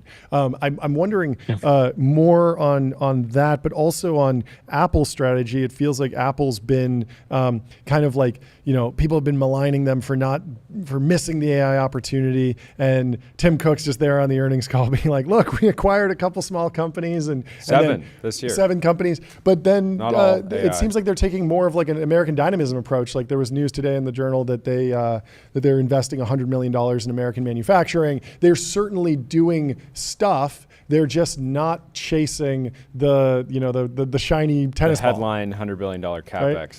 Right? So I'm wondering about your thoughts on when you have when you have a platform. How hard is it to resist chasing the new shiny object? Is that the right move, or are there any other things that you think Apple should be changing their strategy on?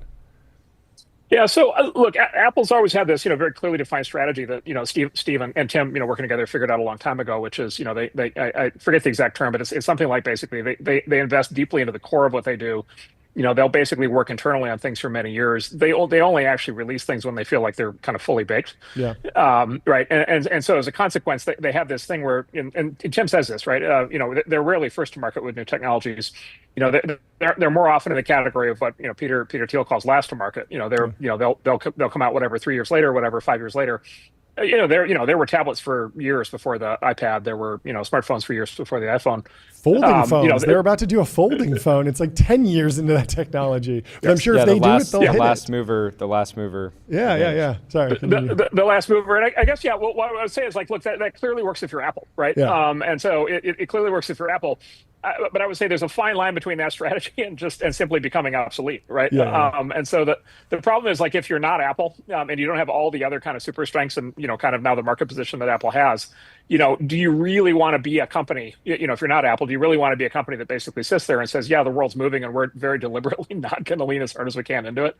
And so I think there's a lot of survivorship bias in these kinds of strategy discussions where people look at the one company that's able to pull this off and they don't look at the 50 other companies that are in the graveyard, because they didn't adapt. I mean, all the other smartphone companies, when the iPhone came out, they were like, oh yeah, well, we could do touch too, right? We'll just, we'll get to it, right? They're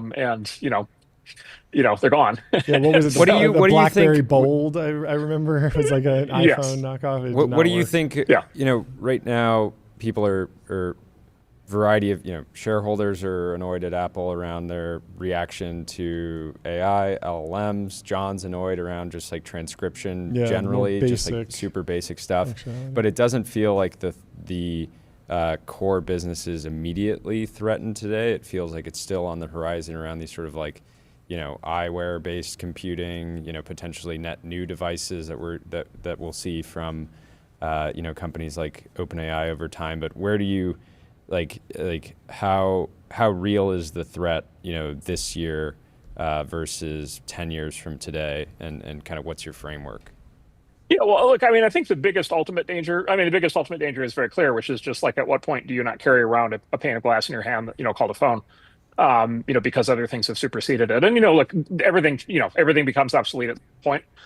So there will come some time in the future when we're not, carrying phones around, and we'll watch movies where people have phones and we'll be like, yeah, look at how primitive they were, right? Because we'll have moved on to other things, and whether those things are eye-based or the other kinds of wearables, or whether it's just kind of computing happening in the environment, or just entirely voice-based, or who knows what it is, but there will come a time when that happens.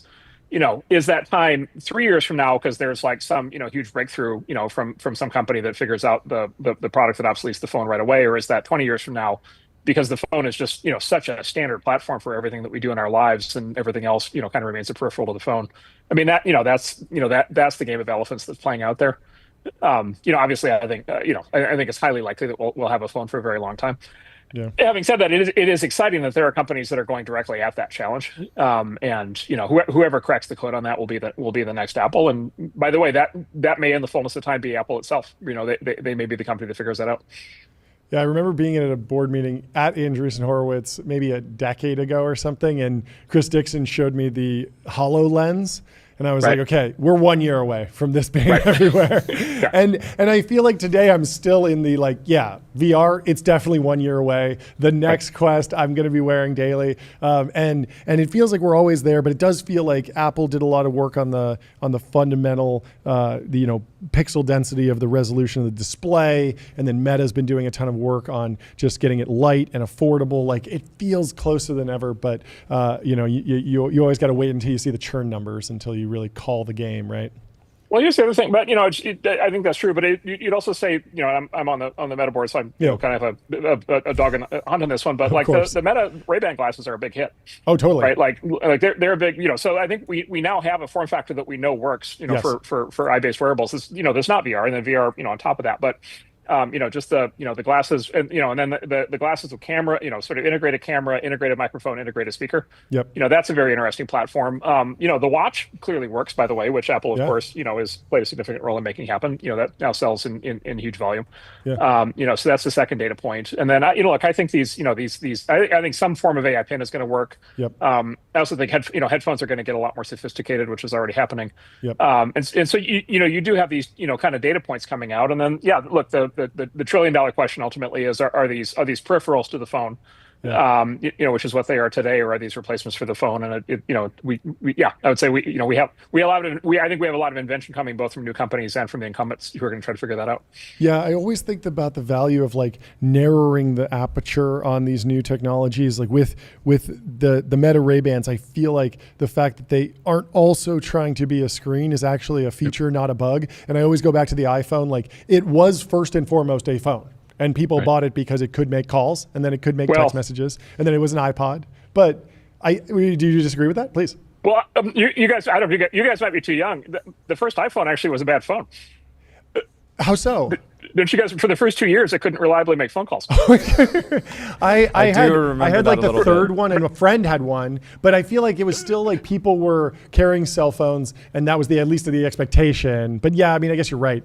For the first 2 years, it was a classic Apple story, because for the first 2 years, the thing couldn't reliably make phone calls, and then it turned out there was an issue with the antenna and with how you held it, and there was the famous Steve Jobs email. Yeah, you hold it, and you would disconnect it. You could basically brick the device. Based on how you held it, and somebody emailed. This is when Steve would respond to emails from random people, and somebody emailed Steve saying, "If I hold the phone this way, it doesn't make phone calls." And he's like, "Well, don't hold it that way." That's great. Yeah. Right. Yeah. So even there, it was like, and people forget it took like 5 years for the iPhone to find its footing. It took like 2 years to get the. I remember also the original iPhone didn't have broadband data. Yeah. It was on the old 2G. 1G, it was called the AT&T Edge network, so it didn't have broadband data, and then of course it didn't have an app store.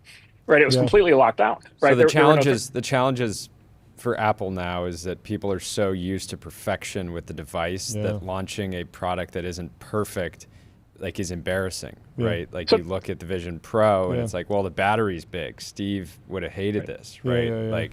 How he never would have shipped this, and that being constrained and not being able to innovate because you're tied to this impossible standard of being on whatever generation 17 of the iPhone and perfecting every element is a real challenge. So I would say there's a corollary to that. One of the things I've observed over the years is I think technology products become obsolete at the precise moment they become perfect. And to your point, what I mean by perfect basically is it's like the perfect idealized complete product. Like, it does everything you could possibly ever imagine. Everything a customer could imagine, everything you as the technology developer can imagine, it's absolutely perfect. And there's been tons of examples of this over the last 50 years, where it's like the absolute perfect permanent. It seems to be the permanent version of that product, and then it just turns out that's actually the point of obsolescence, because it means creativity is no longer being applied right into that platform. You're just like, there's just nothing else to do. You're just like you're done. Right, the product has been realized, and then the cycle is what happens. To your point, the cycle is other people come in with completely different approaches, completely different kinds of products that are broken and weird in all kinds of ways, but are fundamentally different. And so that is one of the time-honored traditions. And one of the things you could say about Tim is his willingness to kind of break the mold of Apple only ships perfect products, but being willing to ship the Vision Pro shows a level of determination to kind of stay in the innovation game. I like that, which I think is very positive. Yeah. That's great. Updated thinking on open source. Since we last talked, there's a lot that's been OpenAI is an open source company yesterday. again. Yes, OpenAI is open again. Yes. Yeah. Look, very encouraging. A year ago, I was very, I was getting very distressed about whether open source AI was going to be allowed. Yeah. Right. It was even going to be legal. And I think we're basically through that at this point. We're through that in the U.S. We'll see about the rest of the world. And then look, the U.S.-China thing is obviously a big deal, but I think it's been net positive for the world that China has been so enthusiastic about open source AI coming out of China, which has been great. And then look, OpenAI leaning hard into this, and releasing what they did is I think fantastic, both because of what they released, which is great, but also just the fact that they are now willing to do that. And then Elon reconfirmed overnight that he's going to, open source, start open sourcing previous versions of Grok. And so, yeah, so we seem to be in the timeline where open source AI is going to happen. Right now, I think what you would say is it kind of lags the leading edge proprietary implementations by, 6 months or something like that. Yep. But I think that, that's a good, if that's the status quo that continues, I think that would be a very good status quo. What are the rough edges that we need to kind of sand down when we're thinking about Chinese open source models specifically? Is it we need to do some fine tuning on top of them to add back free speech, or do we need to watch for back doors, say it's phone and home, if it runs into this specific thing? Like the Chinese open source thing, it was remarkable because I feel like it really does accelerate the pace of innovation because everyone gets to see, oh, this is how reasoning works. I think that's great. At the same time, it made me much more appreciative of AI safety research and capability research and actually being able to interpret what's going on and say definitively, this model is going to behave weird in this weird way, like the Manchurian candidate problem. We haven't found any of that, but it certainly seems like something we'd want to keep an eye on. But from your perspective, like what are the risks that we need to be aware of going into a world where China is really pushing hard into open source? Yeah, there's two, and you identified them, but let's talk about both of them. So the phone home thing is the easy one, which is you can put you can packet sniff a network and you can tell when the thing is doing that, and plus you can go in the code and you can see when it's doing that, and so you can validate that that's either happening or not happening, and I think that that's important. But I think people are gonna figure that out. You can kind of gate that problem practically. Yeah. The bigger issue is we have this term in the field right now called open weights, and open weights is a loaded term. It uses the open term from open source, but of course with open source the thing is you can actually read the code. With open weights you have just a giant file full of numbers, as you said, that you can't really interpret. And then what you don't have, what most of the open source open weights models don't have, including DeepSeek specifically, what they don't have is they don't have open data. Right, or open corpus, right? So you can't actually see the training data that went into them, and of course, most of the people building models are kind of obscuring what that training data is in various ways, and so when you get an open weight model, the good news is the software source is open. The good news is you can run it on your machine. You can verify that it doesn't phone home, but you don't actually know what's happening inside the weights. And so I think that is going to be a bigger and bigger issue, which is like, okay, how the thing behaves. Like, yeah, what has it actually been trained to do, and what restrictions or directives has it been given in the training, that are embedded in the weights that you need to be able to see. I would say this is coming up as sort of, I would say, a global issue, which we worry about when these models come from China. Other countries worry when these models come from the U.S., right? Which is right. So one of the phrases you'll hear when you talk to people kind of outside the U.S. is kind of this phrase people are kicking around, which is "not my weights, not my culture." Okay. Right. Or by the way, for that matter, "not my weights, not my laws." Yeah. Right. Which is like, okay, like what actually is this thing going to do? Yeah. Right. And to your point, the Chinese models, for example, might never criticize communism or something. Sure. I can tell you the American models have all kinds of constraints also. Yeah. Right. Implemented usually by a very specific kind of person in a very specific location in the U.S. Yep. And so I think that this is a general issue, and we're going to have to see basically people's tolerance levels being willing to run open weights models where they don't fundamentally have access to the data, and then correspondingly, I think what we'll see is more open source developers also doing open corpus, open data, so you can see what's actually in them. Yeah. Obviously, open source is very important in terms of just distributing intelligence broadly, giving people the ability to run their own models and really fine tune them and have control. There's also the big push just to make frontier models and high capability models free. One model is you charge for the premium, you give the free away. It's a freemium model. That's what we're seeing at most of the labs right now. There's also this kind of specter on the horizon of potentially putting ads in LLMs and what that would do to the world. Jordy got in a little dust up with Mark Cuban on the timeline, deciding whether or not it would be a net good to put advertising in LLMs. What might happen that might be bad there? What do you have a take? My point broadly was that ads have been an incredible way to make a variety of products and services online free, and just saying like default, just no ads would potentially be incredibly destructive.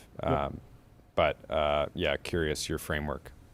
Yeah, so I should start by saying, like, whenever I personally use an internet service, I always try to buy the premium version of it that doesn't have ads, right? And so if I can like live personally inside an ad-free universe and pay for it, like that's Yeah. great. And I'll freely admit, whatever level of hypocrisy or incongruence, kind of results from that. But No, the point like, is choice. The point is choice. Well, the point is exactly what you said. It's affordability. So the problem is, if you really want to get to if you want to get to 1 billion and then 5 billion people, you can't do that with a paid offering. Like it just you at any sort of reasonable price point, it's just not possible. The global per capita GDP is not high enough for that. People don't have enough income for that, at least today. And so if you want to get to if you want the Google search engine or the Facebook social app or the whatever AI frontier AI model to be available to 5 billion people. For free, you need to have a business model. You need to have an indirect business model, and ads is the obvious one.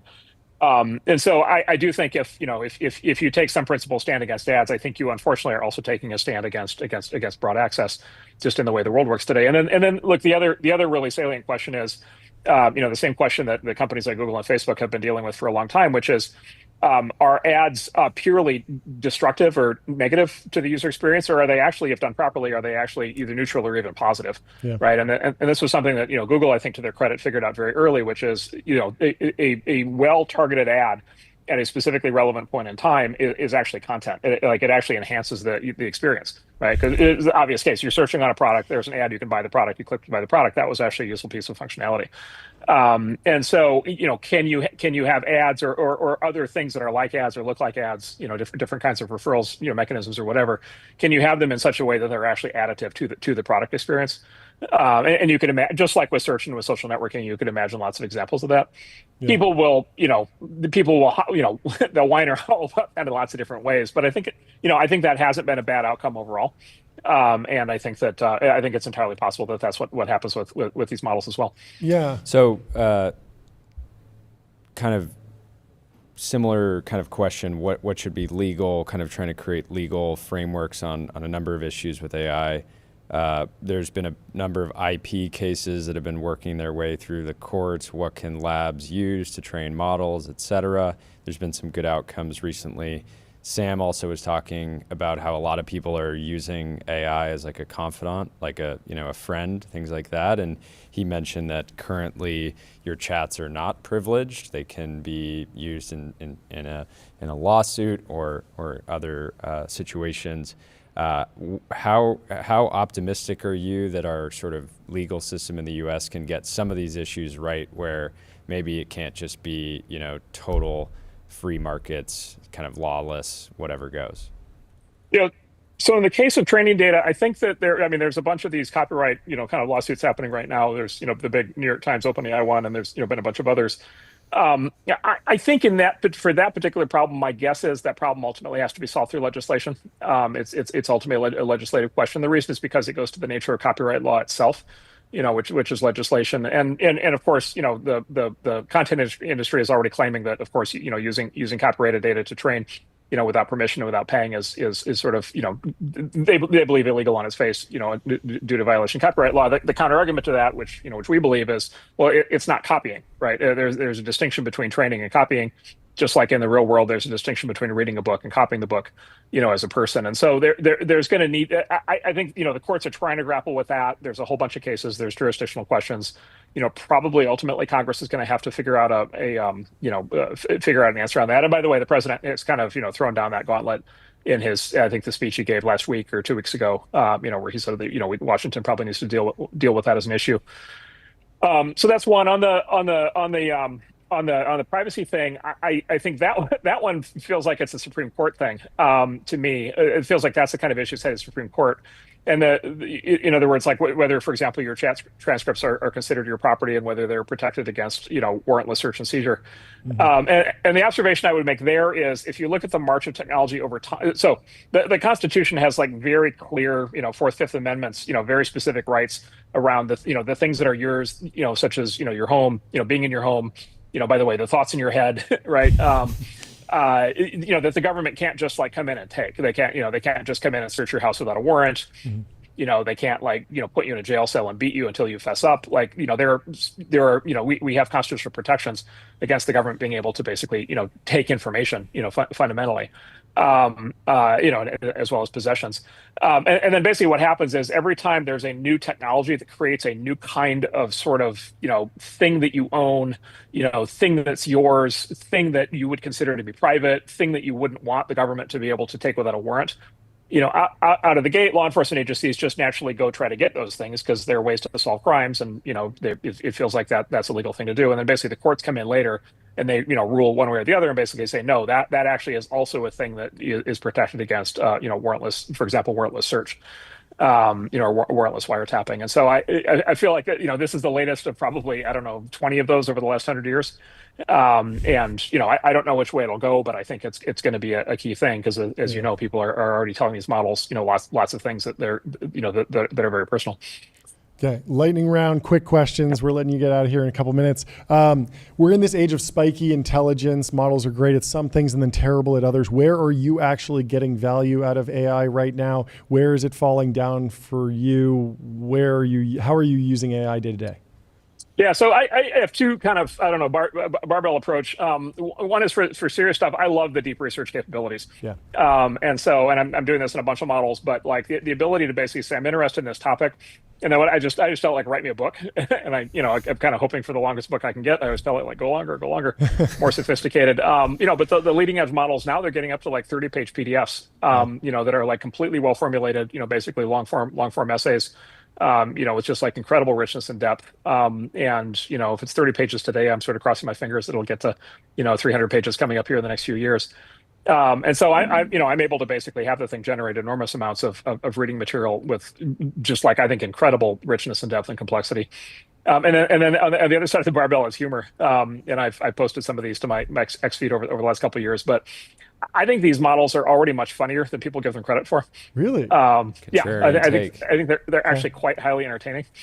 A while ago, I posted. Specific formats like prompts, or is it just chatting back and forth? Me, be Marc Andreessen. That format's take a dip in my pool in my office.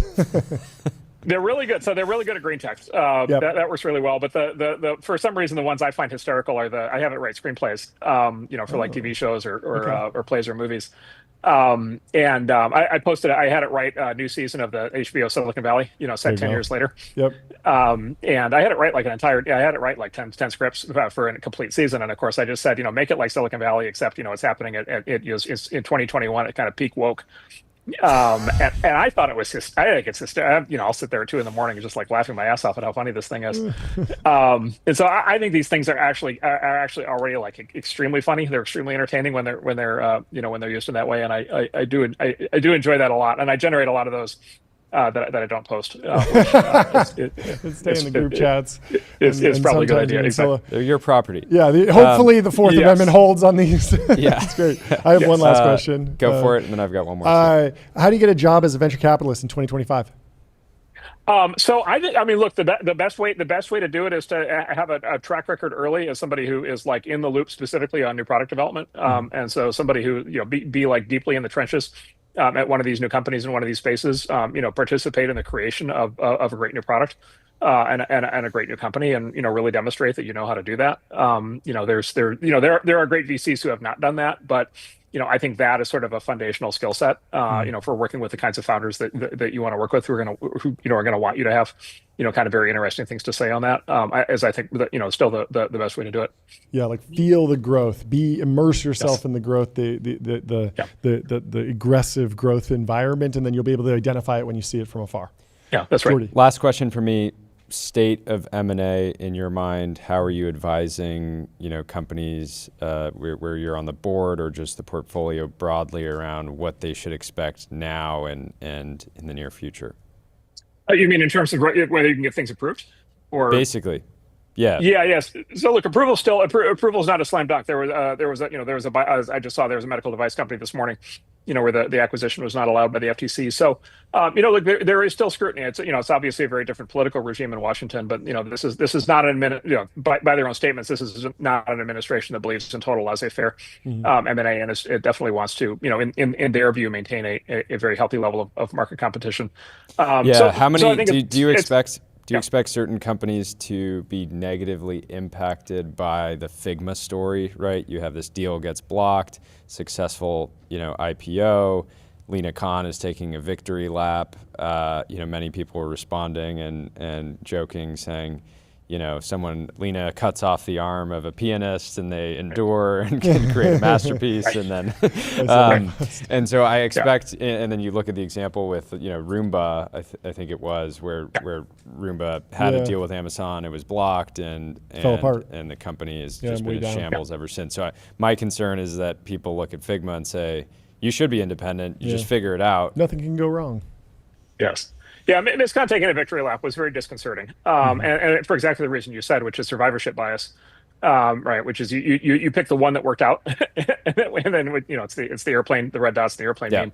Yep. You ignore the 50 that are in the ground that you've never heard of, and so that was very disconcerting because that it's sort of the central planning fallacy, which is like we make centrally planned economic decisions. We have one example, it's like in Europe, it's like the bottle caps actually don't fall off the bottle, right? Like, it works. Right? It's like, okay, but do you want to live in an economic regime in which the government has dictated bottle cap design? The answer is clearly no, because the downside consequences. Or even looking at that, the Chinese model, which is people can say they're picking winners, but to get to maybe picking a winner, you have this intense bloodbath of competition where teams need to rise to the top and sort of prove themselves before they get any of that real meaningful state benefit. Yeah, that's right. And so you just have this adverse selection survivorship bias thing where you don't pay attention to all the collateral damage. So I do think that mentality is like super dangerous. And so look, I think companies just have to be very thoughtful about this, both acquirers and the acquirees. The big thing is if you're selling a company, like you just need to anticipate that you might not get it through, and if you don't, they're like, okay, number one, is there like a big enough breakup fee, right? Are you going to get paid for the the damage that you're going through, and how is that structured on the one hand, and then two is look, do you have the kind of company culture that's going to be able to withstand that? And is your business strong enough to be able to get through that? And it is a real risk and something worth taking very seriously.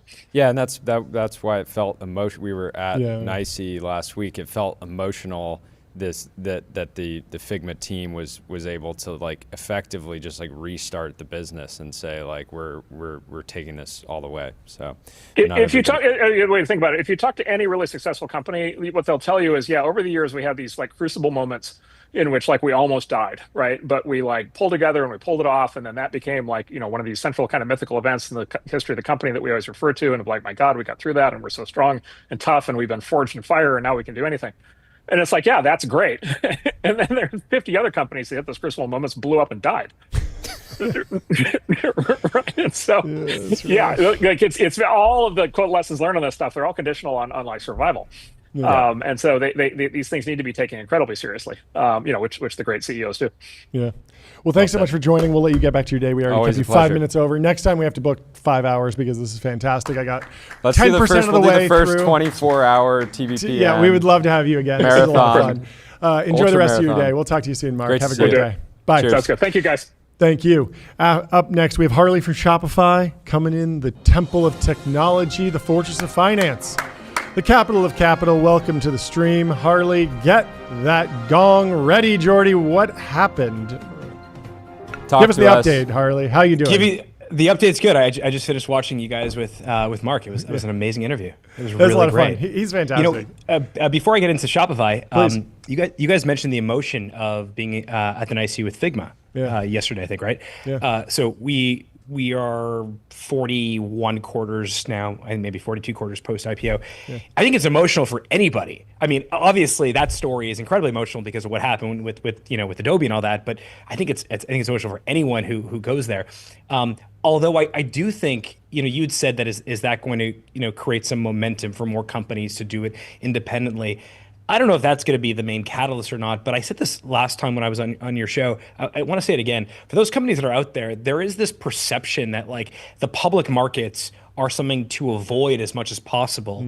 I 42 quarters in, let me just say that like one of the best things Shopify did was go public. It's made us a better company. It's allowed us to be a lot more transparent. I think there's like this hygiene thing that the quarterly reports do. So I don't know where else to do that other than a show like this. But this is my endorsement that if your company is ready, the team is ready, the business is ready, accessing the public markets should not be this thing that is like, if I don't get acquired, I guess I'll have to take the IPO route. It's been an amazing experience for us. That's awesome. 41 quarters. Yeah, amazing run. Wow. Advice for Dylan Field. How can he make the first 41 quarters of Figma, their public debut, a success? Oh, wow. Well, I know Dylan. He's an amazing founder, a great entrepreneur. So I don't know if I much to teach him other than to say that, we looked at the IPO as sort of like, we actually called it game day. Like we were graduating from the minor leagues to the major leagues. Yep. And I actually think that type of that metaphor actually works really well. It's not like you're done. In fact, it just like you're just sort of graduating to the next step. Yep. The thing that I think I on the earnings call today, I spent a lot of time talking about this, and I'll get into the results in a moment. This idea of like providing these like breadcrumbs to the public, to the street, to your, you have this huge book of investors, including retail, but you have these 10 or 20 funds that, if you're lucky, and we've been lucky, I assume Dylan will have the same fate, they kind of hold your stock, for a very long time, and making sure you leave enough breadcrumbs so that they can anticipate where things are going to provide some consistency, I think is really, really important.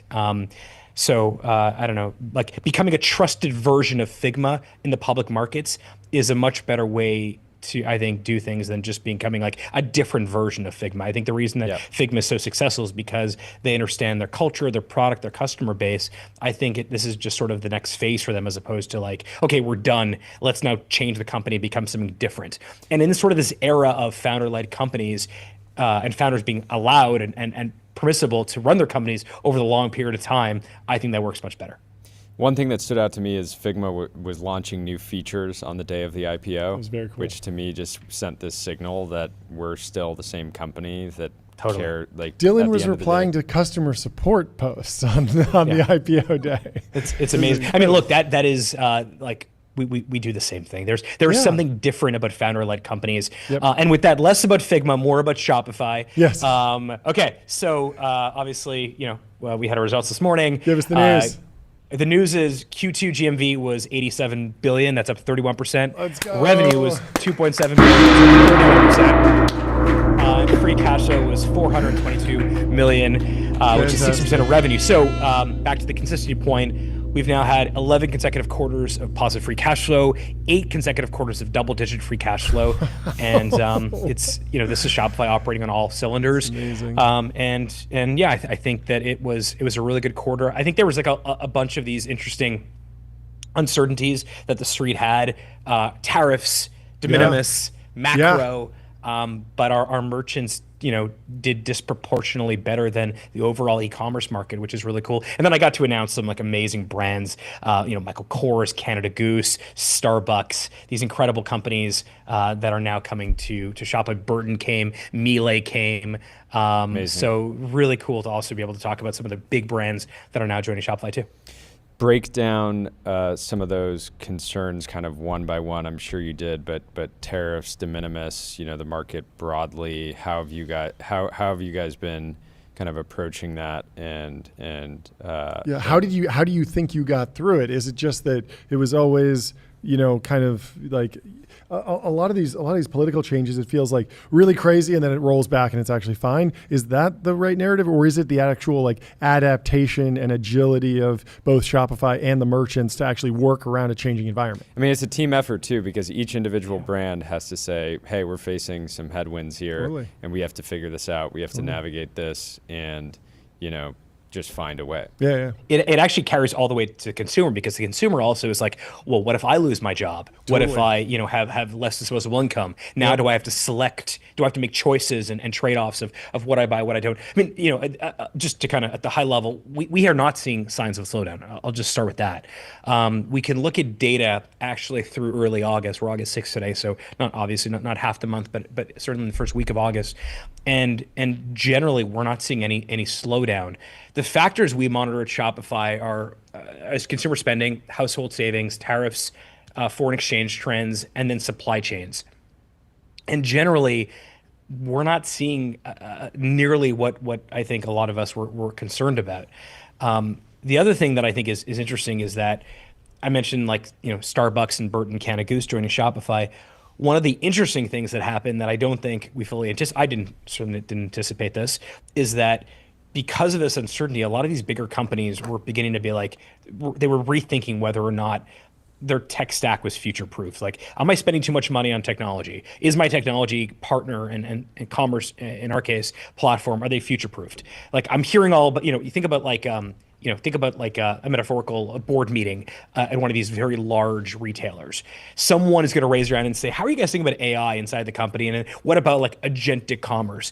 And so I think one of the neat parts for us as a tailwind has been that a lot of the big brands that historically said our stack is not great, but we're fine with it, are now looking and saying all right, this is ridiculous. It's like duct taped together. It's not future proofed. We're not able to, we don't even our provider doesn't even know what agentic commerce is, and that's leading a lot of brands to come to Shopify. The thing that I think we were around in 2010, and so sort of at the tail end of the global financial crisis. Certainly, pandemic obviously was had a lot of changes too. What we try to do is not necessarily forecast what any organization, any administration is going to do from a policy perspective, but rather figure out, okay, if any of these things happen, how do we set up merchants on Shopify so that they're better off than merchants that are not? So in the pandemic, for example, immediately, we didn't know how long the pandemic was going to last, but we immediately were like, okay, there's a bunch of these restaurants, for example, that are now going to have to do some sort of delivery service. Restaurants is not one of the core verticals that Shopify has ever been in, but let's just make sure that we help them, and perhaps they end up going to accessories later on and they'll eventually stay with Shopify. Or, a bunch of physical retailers now have to move online very quickly. What can we do to actually help them do so at this incredible clip? So that's kind of how we look at these times of uncertainty, which is just simply prepare merchants on Shopify. So maybe they don't want to do a tariff calculator. Maybe they don't need to do a tariff calculator. But if they decide to do so and it's valuable to them, let's make sure it's embedded in the product and they can simply just opt into it. So that's kind of the way we do that, as opposed to, you can read as much information, you can read every paper and listen to every interview from the administration as possible. You still may not know what's happening. And so rather than do that, let's just anticipate all these things could happen. Let's just make sure our merchants are prepared. I'm not sure if I'm over storytelling here, but Burton, is that a full circle moment for the company? Can you tell me about that? Tell me about the significance of that.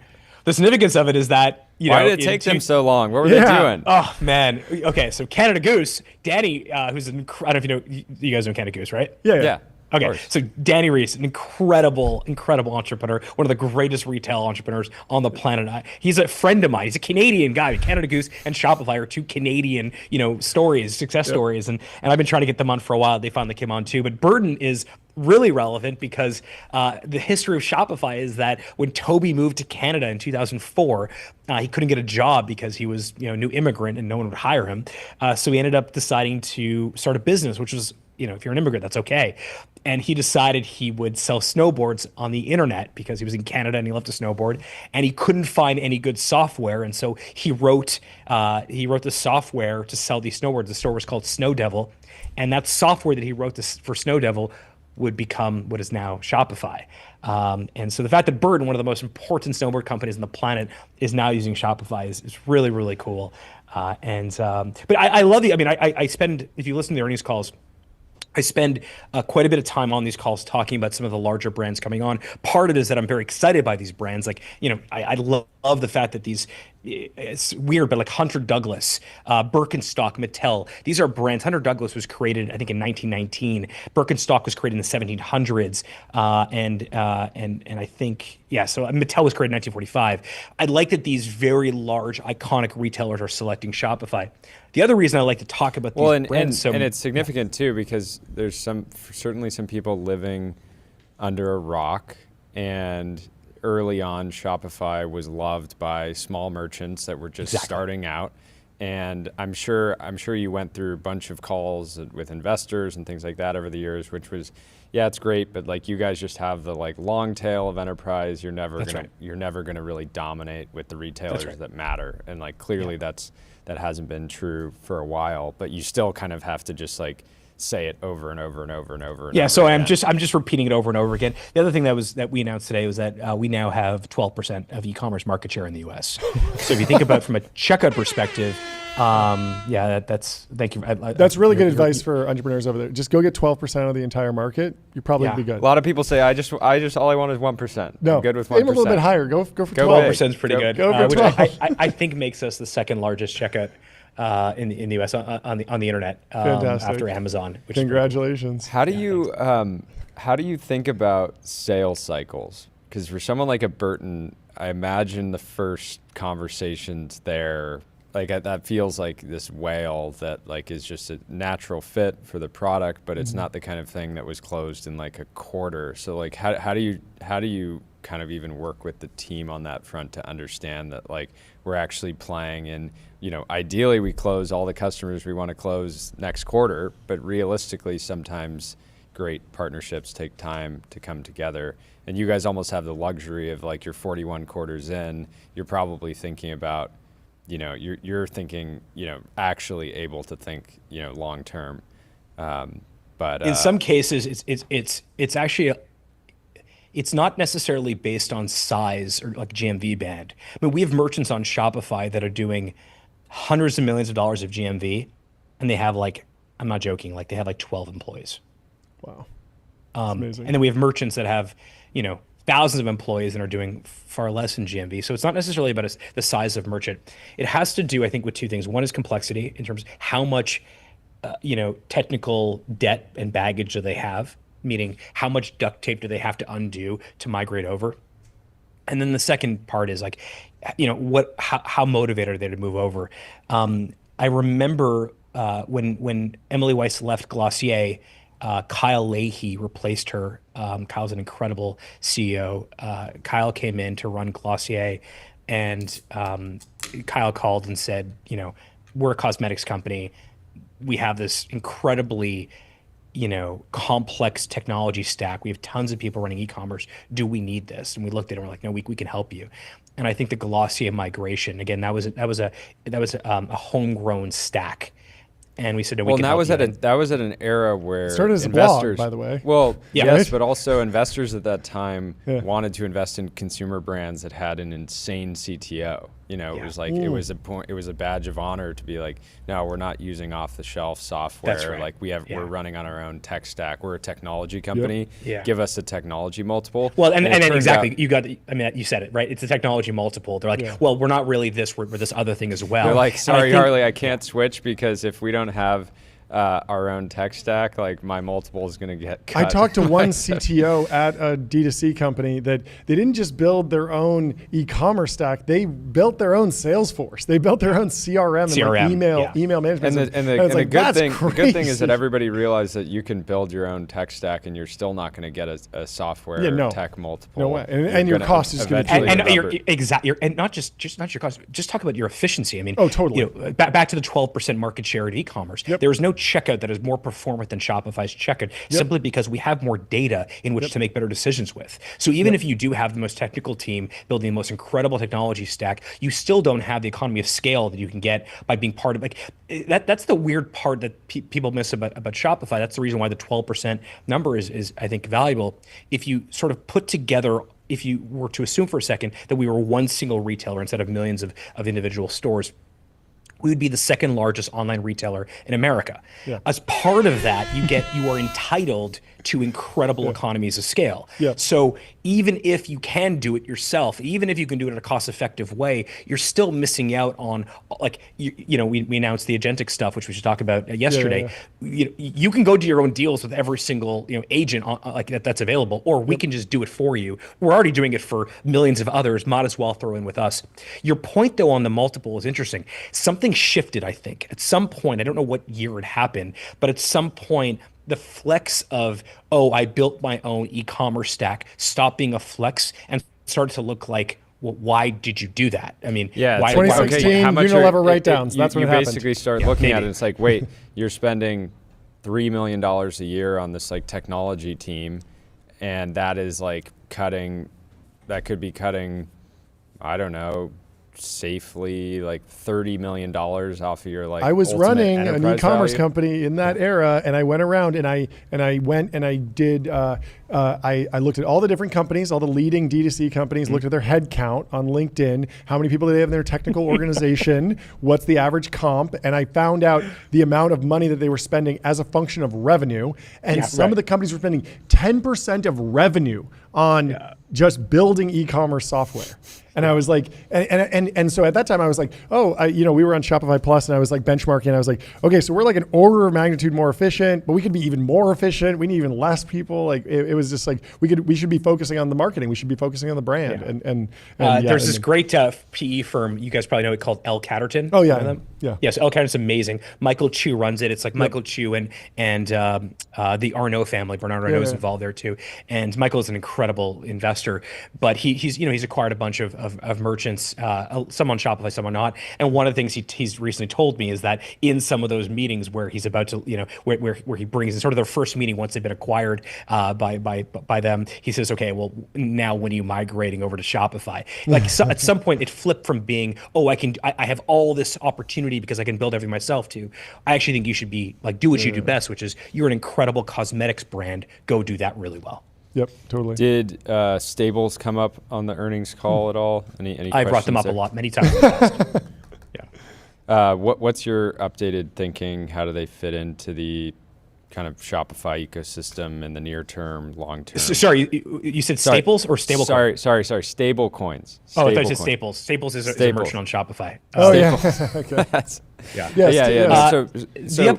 The stable big coins, like it feels like we're in the. They're coins now are legal. legal. There's a public company. They're out there. But when are we going to see people paying for it? I'm sure that there's integrations. I mean, a decade ago, you could pay for a shop. You could do a Shopify checkout with Bitcoin with the Coinbase integration and a couple others. Since 2012. Since 2012, I remember because it was when Coinbase started in YC. Exactly. And so 50 Cent had SMS by 50. 50 Cent was trying to compete with Beats by Dre. No way. It was a big battle. Anyways, we had both. I think at the time we had both of them on, and 50 Cent actually, a payment network? I think was one of the first merchants to actually accept Bitcoin. I don't know if anyone did it, but look, I think in that era, that was really about speculation, not about utility. Sure.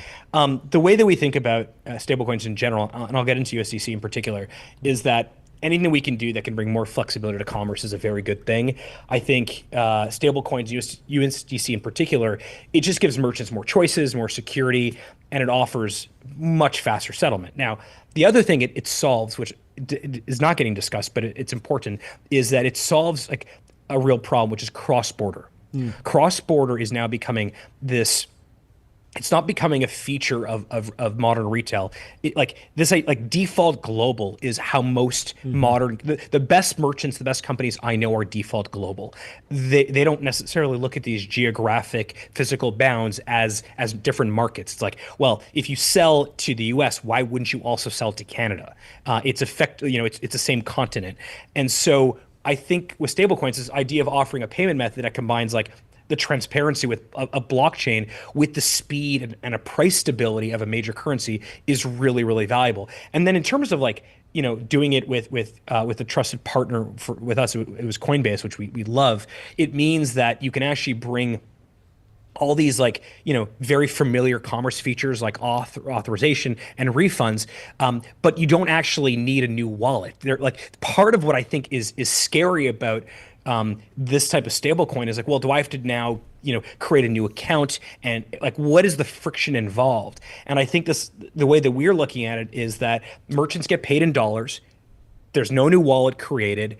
There's no added friction, but it's a seamless, flexible, safe transaction. Yep. So it is not about, it's not a speculation. It's more about utility. I think I think it'll be a slow increase in penetration, and then eventually there'll be a cohort of consumers and a cohort of merchants that are just like, this is so much better.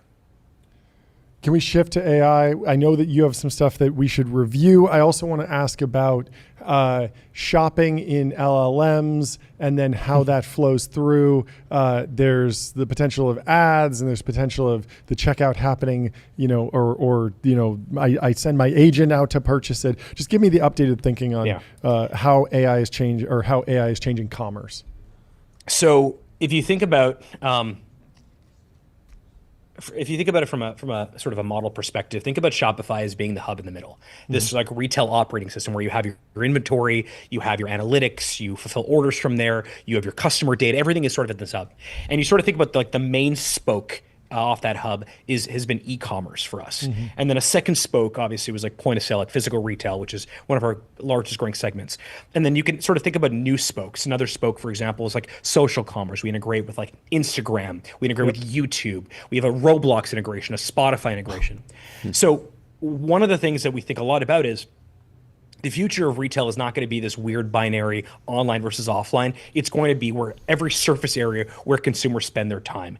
And for most merchants, most of the time, the Roblox integration is not going to be their main thing. Although, Fenty Beauty, one of our brands, is doing really well with this Roblox integration. They have figured out that their consumers are spending time. And there's actually a physical, it looks like a physical store inside of the Roblox universe. Roblox, by the way, has like hundreds of millions of monthly actives. It's we were talking insane. about it earlier. It's model. They have, I think we talked about it earlier, 20+ million DAUs in the US and that's unbelievable. Under 18. It's like everyone. Okay, so think about it from the perspective of a direct to consumer cosmetics brand, where their core demographic is that age group. Now it's a new place, and there's no competition because no one else is like Fenty created a store inside of Roblox. You look next door, unlike their store in Soho, there's no one else. So we think about this idea of these different sort of spokes being different channels. We think that agentic commerce is very likely going to be a new one of those spokes. And so in the last 12 months or so, we began to build infrastructure that allows these AI conversations, basically to bring native shopping inside of these AI conversations. So we launched three things. And I'll go through all three because you guys are technical and you have a technical crowd. So the first one is Catalog. We launched it in this past quarter.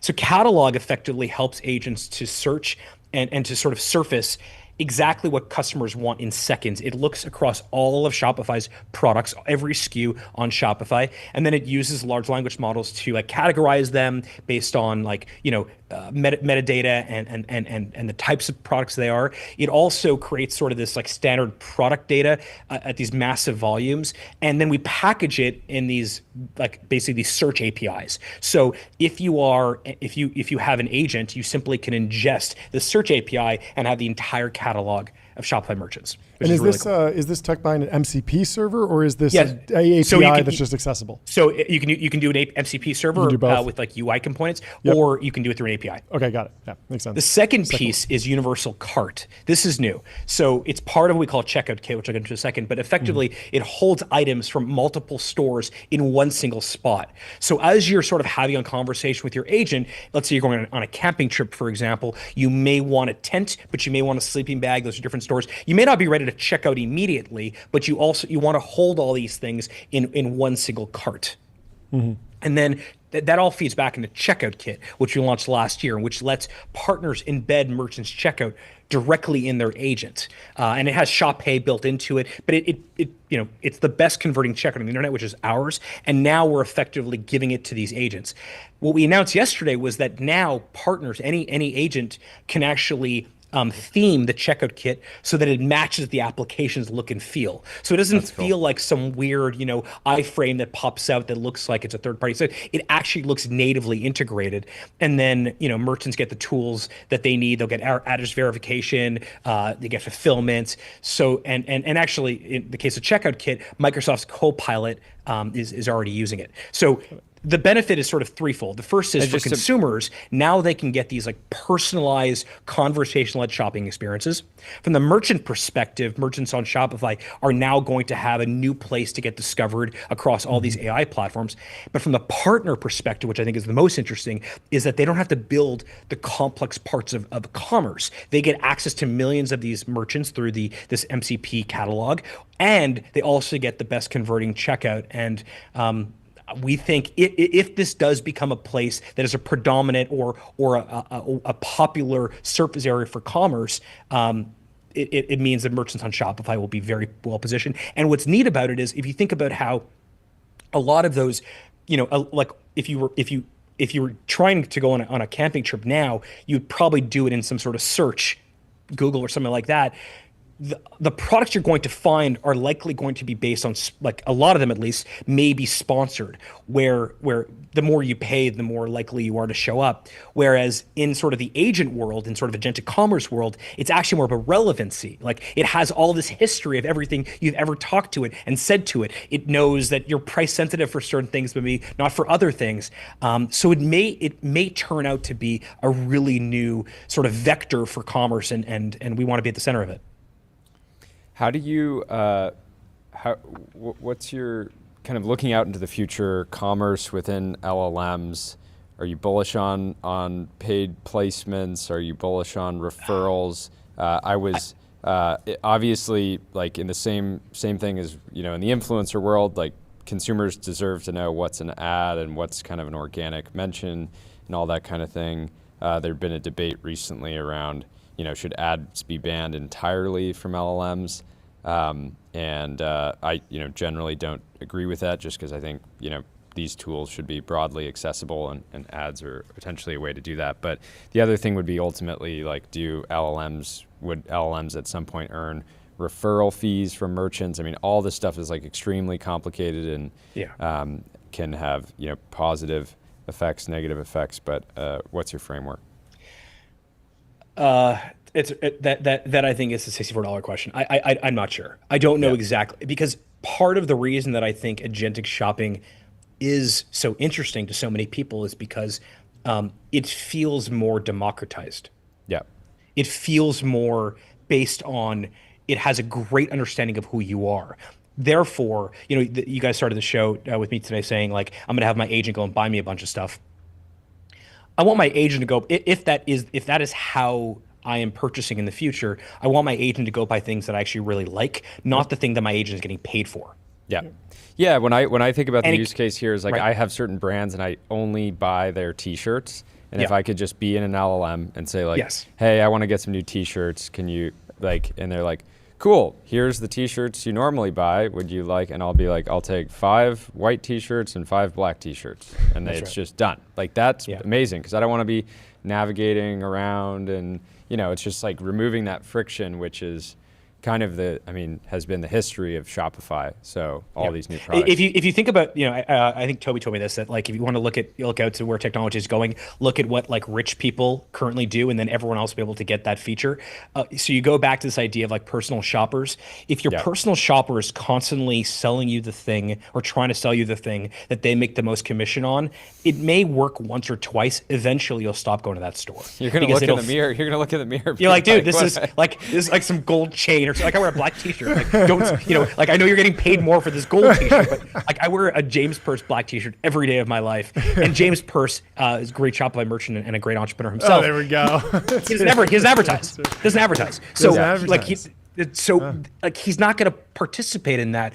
But if it knows that I really love James Purse black t-shirts, it has to be highly contextualized. So that is a really good question. I think the way that we look at it is like this. There is a decent chance that agentic shopping will become very relevant for some segment of the market. Therefore, if we want to qualify and requalify to be the merchant, the retail operating system for all these incredible brands, we have to be there in the same way that we have to be in social commerce. And social commerce, for some people, it is a really, really important channel for them.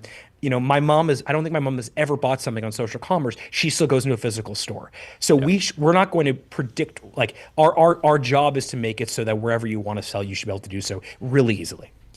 It's going to be absolutely wild when you think about, this experience where you're chatting with a model and it surfaces you a product and you can ask it, well, what do people like me think about it? And it automatically pulls, reviews from relevant people. It pulls what your favorite influencer thought about the product. It surfaces other brands. It's going to be incredibly powerful. And I think at best, it's like a personal shopper that's aligned with you, not trying to maximize every purchase, or a great sales rep who's, if you're working with a sales rep at a retail store, they're not fixated on how do I maximize the value of this cart, right? They're thinking about this sort of long-term relationship with the customer. So very exciting. I'm excited to see what people build.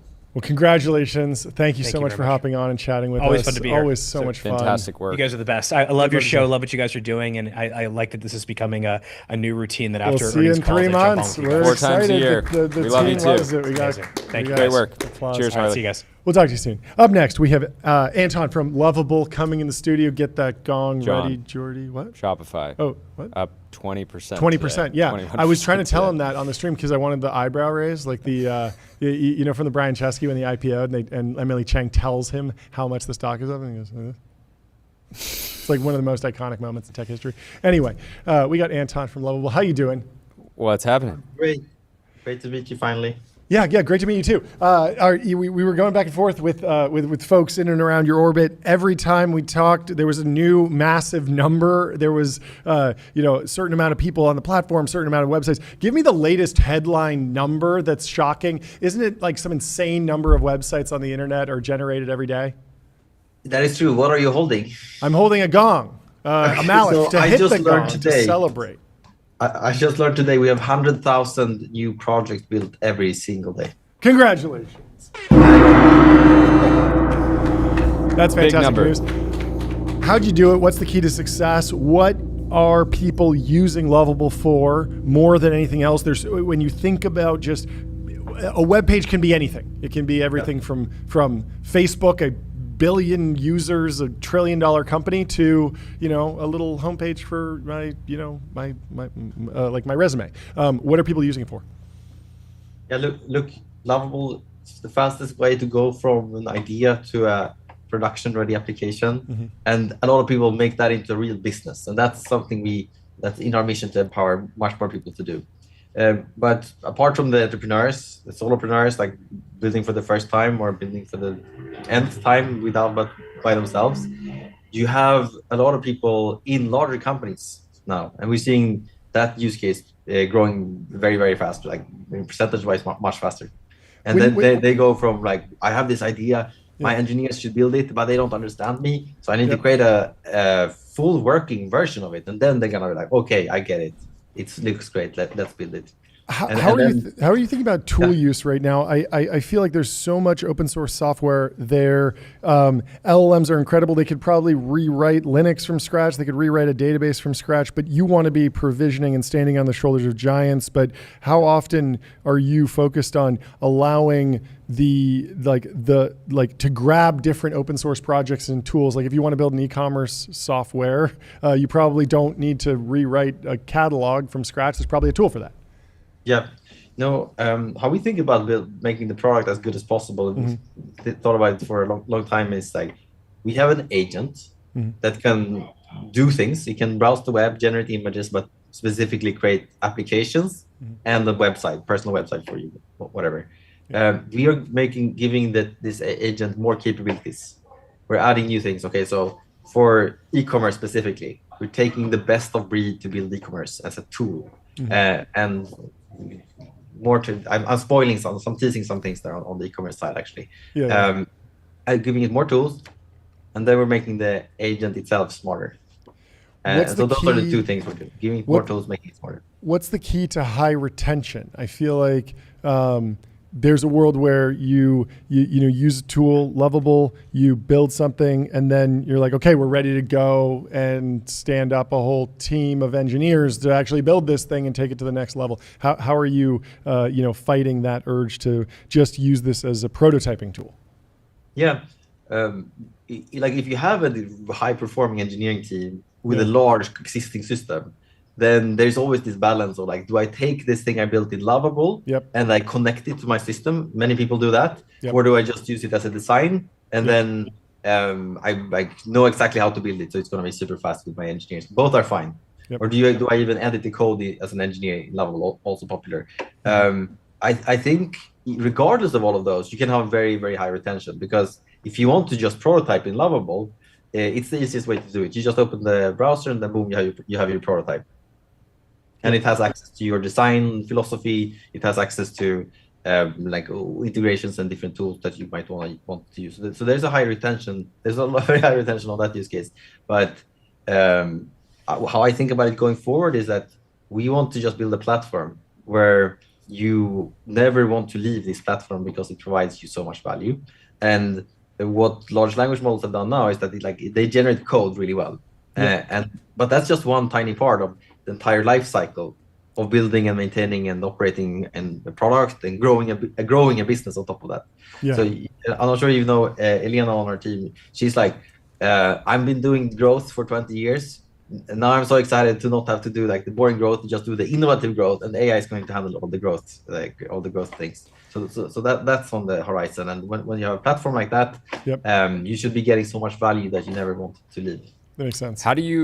What do you think is the future state of, what do you think the average startup's website will look like 5-10 years from today? I feel like right now we're in this era where AI is changing everything. It's changing workflows. It's changing the way we work with software. And yet startups, still try to buy their one-word .com domain, and the typical website is like incredibly, static and tries to reach a broad audience. And I can imagine a world in the future where websites are being almost generated in real time, depending on the user and the type of customer they are. More parallax. We're getting more parallax. Yeah. knowing the trend to date, will be more of that. But I'm curious, kind of if you have. I think the websites of the future are going to be better at hacking the human brain and like its addictive nature and so on. And what that means exactly, I don't know. We'll let the algorithms figure out partly. But no, I think Anton is going to hack your brain, everybody. Yeah, I mean, do you think that starts with like A/B testing because you can generate more pages quicker, that you're just kind of optimizing for retention or conversion, and then because you're just generating the entire site instead of just, testing two different headlines, you're testing the entire concept of what the website is? I think the algorithm, like there's going to be more and more be algorithms that figure out how things should be optimized for us. And then I think what you're also seeing now already is a bit of counterculture to that, where a human coming in and being like, no, I want it to be much more minimalist, or like a new type of. Yeah, this is the Nat Friedman style that Mark Zuckerberg recently adopted. Exactly. Times New Roman, just raw HTML. There's a time and a place for both. Place for both. I guess we'll see like some complex evolution of different ways of doing things. And generally, I think the future has always been more and more diverse. There's many different websites and applications, and I think that trend is going to continue. It's not like it will converge to just one way of doing things. Last question from my side. What's next on the horizon? Are you focused on taking the product that you have? You clearly have product market fit. Are you focused on sales, marketing, ramping up, expanding what you have, or expanding the portfolio to different areas and different markets, different products?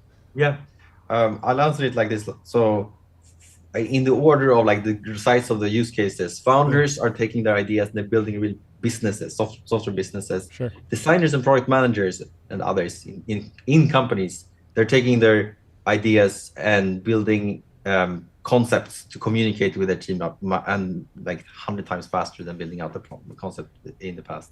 And then everyone else is building like their personal or business websites much faster. And we're doing all of these things. Lovable does all of these things at the same time, and it like becomes, as you use it, it becomes better and better at helping you. Cool. So that's what we're going for. Amazing. Well, congratulations on all the fantastic growth. Truly staggering daily. Barely a week use goes by numbers. without a big lovable number hitting the timeline. So. Yeah, another lovable number has hit the timeline. Congratulations. Thank you so much for stopping by. We'll talk to you soon. Have a great rest of your day. And up next, we're shifting over to Thomas from GitHub, another little post-earnings breakdown, get the update from Microsoft and GitHub. Nat Friedman was running the organization. Thomas has taken over, and they've been on an absolute tear. Tough act to follow. Just crossed. Welcome to the show. 20 million users. Its growth is serving 90% of the Fortune 100. Congratulations. Kick us off with an introduction. Thank you so much for having me on the show. Great to be here. Thanks so much for joining. And I'm Thomas, and I've been running GitHub for the last 4 years. I've been with GitHub for 7 years since we acquired it in 2018, and it's been a tremendous run that GitHub had as part of Microsoft. Is it fair to describe the run as growth in overall users or growth in GitHub Copilot revenue, or this 90% of the Fortune 100 is using the product now? Has that been the win case? Has it been a little bit of all of them? The real question is, what's the other 10% doing? Well, the other 10% is not building software, I think. Yeah, this is software. That's why they're. This is the Pareto principle. The last 10% is going to take you 10 times as long to get. We gotta figure out the 10% and short them. I mean, but seriously, if you're a Fortune 500 company and you're not building some software in your organization, there are other companies that provide similar services that do well. We're not going to talk too much trash about the competitors, but we are big fans. But yeah, what over your tenure, what have been the big initiatives that you've shipped, and then maybe opened a bottle of Dom Perignon champagne or just had a pizza with the team to celebrate? We always keep pushing further, so there isn't there's celebrations every now and then, but it's really like about what's next. Yeah. If I look back to 2018 when we did the deal, we really had three principles: put developers first, and I think we nailed that one. GitHub is still GitHub. We are talking about developers, we're building for developers, we are meeting with them all the time, and we have preserved that spirit of what GitHub is all about.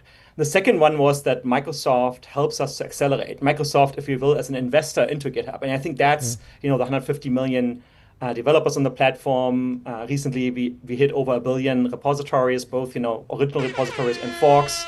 You mentioned the 20 million Copilot users.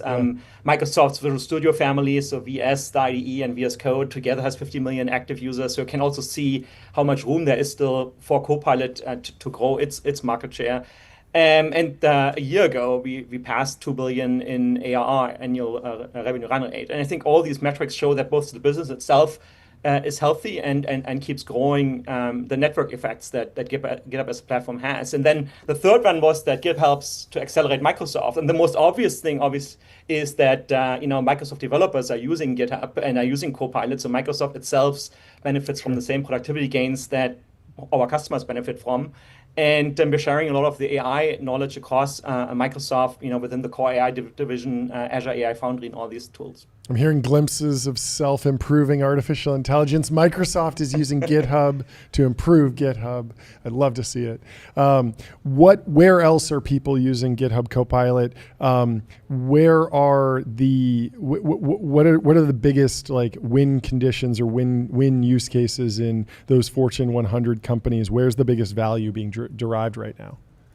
Believe it or not, I think the biggest value is still the core scenario, which is you have your IDE open, VS Code or JetBrains, even Apple Xcode, and you're writing code. And instead of switching between the IDE and the browser, where you have all these tabs open and you watch this show and there's all the distractions in your browser, and you try to find the answer to a problem you're trying to solve, you just have it right there where you're building. So whether it's code completions that predicts to you something that you might have not have even thought about in that moment, or whether it's the ability to go into chat and ask the question about that code and find a bug, or I was working on my blog on Sunday and I couldn't figure out how, I couldn't remember the Markdown syntax to embed an image, and just like, give me that really quick, right? And then all the way to agentic scenarios. And I know you talked with Anton right before. It's this ability to give it a task and then watch it do these things and call tools, and it figures out how to install this NPM package. And then it looks at the error message and it sees that there's a test case missing. So I think this end-to-end spectrum where I'm still the pilot and I'm still in charge, because I think, and I strongly believe that the majority of developers actually want to build something. They don't want to offload their job to somebody else, like an agent or a set of agents. They want to use these agents to do what they love doing most. Yeah, can you talk to me about like where the boundaries of GitHub or Microsoft's agnosticism land? Like, you don't make everyone write C#, you don't make everyone use VS Code, but how are you thinking about integrating different models at Microsoft Build? Satya Nadella was talking about the importance of Azure being a place where you could get everything from GPT-4 to DeepSeek to Llama to, it sounds like XAI is coming on as well. How are you thinking about integration with a broad suite of new tools as they come up? Choice is crucial for any developer tool to win the market. You can't be in the space of selling developer tools and not offer developers choice. Because if you don't do that, they go somewhere else and they will find the choice somewhere else. So since last year, we're offering what we call multi-model choice. So we're not only having the OpenAI models, which are still great and many people use as their default. We also have Anthropic's models. We have Google's models. We actually have, bring your own models so you can connect from Copilot to OpenRouter or Ollama, and from there you can go to every model imaginable, as long as it has an API and a key that you have access to. And so we think that is crucial, and developers will not want us to tell them what model to use. Like, that's just like intrusion in my personal freedom, and they know better what's best for them. In the same way that at GitHub we wouldn't tell you use this open source library or use this programming language. Like, GitHub wouldn't be what it is today if it had only one ecosystem, let's say JavaScript, right, and all its libraries. Now, obviously, there's boundaries there because we have only so many people at GitHub at Microsoft that can integrate all these models, and there's a new model every single day, sometimes multiple times a day. Yes, yesterday there were 2 new models. 3, I think, if you count the 2 open source ones. And all these models need GPU capacity and responsible AI testing and red teaming and all that. And so we believe it's a mix of, we provide models out of the box and you bring your own model through OpenRouter or Llama and what have you. Fantastic. Jordan, last question. You have over 100 million developers on GitHub. Have you tried to estimate how many of them are not using any AI tools that are that's interesting. Hanging back, saying, "I'll make my code by hand, please. Handmade. None of that AI for me." It's over 150 million. I think it's still less than 50% that use AI on a daily basis, and that's just the nature of things, right? If you look at what are these 150 million developers, there's lots of students there. Where the professor may not allow the use of AI, or they haven't made that step because they're really just trying to solve that task from their homework or from their test. But at the same time, we see more and more developers making their jump. Software development has always been a spectrum, right? There's those that are still working on COBOL mainframes. In Germany, there's still companies, I think the train system is looking for people that have Windows 95 experience in 2025, right? Like, that's the, like, we hey, always any of you new grads know Windows 95 from when you were? But believe it or not, even if you are a new grad or post grad and you join a company and you have to work on a COBOL project, as long as you can then also use GitHub and Copilot and AI tools, that might not be the worst job in the world, right? Because you can combine modern technology and apply to that old stuff. But what I was going to say is that we have this huge spectrum between the people that are most ahead on the curve, those watching your show and or talking on the show here, and then those that are still having to maintain the systems that power the world. And our mission at GitHub is to cover all these developers and enable them, to collaborate between humans and humans, and very soon between humans and agents with each other, right? That's where the platform is going. Well, thank you for your service and congratulations on all the growth. It's been great chatting with you. We'll let you get thank back you for to your joining. day. Super insightful. Have a great Thanks so day. much for having me. Yeah. Talk to you Cheers. soon. Bye. Up next, we have Alex Jacobson from 137 Ventures. We've had Christian Garrett on the show many times from 137 Ventures, and we're excited Alex to catch is a up with friend Alex. of ours. I'm excited We for had a this. great conversation with him a couple months ago. Excited to catch up and chat with him about everything in the 137 Ventures profile. How are There you he doing, is. Alex? Good to see you. Oh, good. You too. Sorry. Sorry, we're running late. We ran a little late. We got a bunch of very yappy people. This guy, Marc Andreessen, came on. He was talking a lot. We were asking him a lot of questions, so we put us behind, but good to catch up with you. How are you doing? Good. I was just watching, but I was 3 minutes behind, so I thought I had a bit more time. Sorry about that. That's amazing. Yeah, we're going to figure out how to feed you the show so that as soon as you join the room, you're seeing it live instead of with the delay. But anyway, thank you so much for joining. What's new in your world? What's the biggest news in the 137 Ventures portfolio? I'd love to just get the general update. Oh. Where to start? Well, I'll start. Yeah, Start. Christian had like a screenshot. I He was think on it Squawk Box about CNBC, and Palantir. it was I know, but it basically had the 137 portfolio up, and it basically looked like the top 10 most in demand private companies, and I was like, oh, that looks like a pretty good portfolio to have. So you guys have been everywhere. Yeah. I mean, we're building this general concept of Mag 7 for private. And so there's this idea of there's these companies that grow indefinitely in the public markets, and they've built themselves to do that in the public markets. The strategy for doing that in the private markets is different because you need to do different things in different ways. And so SpaceX has led the way on this because they give employees equity, and they then also run tenders regularly so that that equity can become liquidity.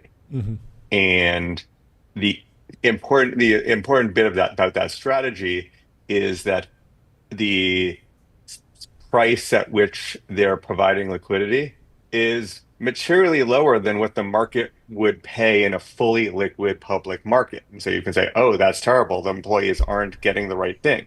But that's not fair. The actual thing that's happening is when employees are issued equity when they get hired, they know it's going to go up because SpaceX keeps growing. SpaceX is one of all of these companies have the property of having a huge amount of power in the market and a even larger TAM.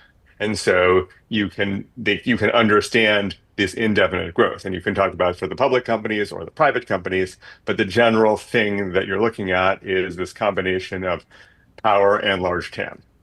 And so in a private market context, all these companies need to hire people to go capture that TAM.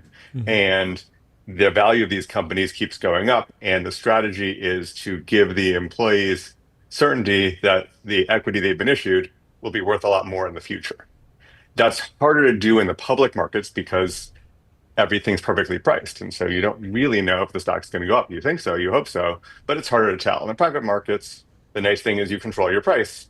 And you can, if you run your process properly, you can have this very deterministic outcome for your employees, which I think is super powerful. We talked to Harley at Shopify about the benefits of being public. You have a liquid currency for acquisitions. It sets him up. He referred to it as being in the major leagues now. Give me the pitch for staying private as long as possible. I mean, I don't think SpaceX isn't major league. Yes, I agree. So there's. But what are the benefits of staying private? I think the big one is hiring. Okay. That's the thing that I think people underestimate, which is that if you can issue people private company stock at your 409A, and then you control the price, it keeps growing, then this is all a much more deterministic thing, and it's super powerful to be in these companies because the nice thing about these companies, there's this funniness of they're always underpriced, so there's always investor demand for them. Yeah. So as long as so you just have positive feedback loop of there's always investor demand for them. So the investors want to buy more, and the stock price keeps going up, which means the employees can look at these companies and go, oh, this equity is really worth something because they know it's going to go up. If you're getting public company stock, you don't get that. Yeah, yeah. And there's not the volatility that comes with, I checked my portfolio today, I'm down a little bit just because, oh, there's some weird tariff thing going on in some foreign country. And how does that affect my business? Whereas, yeah, if you're in the private market, you don't have to deal with that. What about these new, what's your take on some of these new initiatives to give retail investors access to private company shares, or put private company shares on chain and create tokens and SPVs and all these like different financial engineering efforts to give retail traders access to private market company stocks? What's your take on all that? We've been seeing people trying to do this forever. Mm-hmm. It's an ongoing thing of, oh, we find it inconvenient that these companies are private, so we're going to try to do things to make them seem more like public companies. But one of the big values of being a private company is controlling who your shareholders are, mm-hmm. and controlling your pricing. And so if you're trying to stop that from happening, that's, maybe that's an opportunity, and maybe you can force one of these companies to be de facto public, but that's not a service. If they want to be public, there's this mechanism called the public markets to do that. Yeah. What about a higher level of abstraction? Like I believe the other big thing is, certain private companies don't want to be public because they don't want to be on this sort of regular reporting cadence. Yeah. They just don't feel like they're ready for it.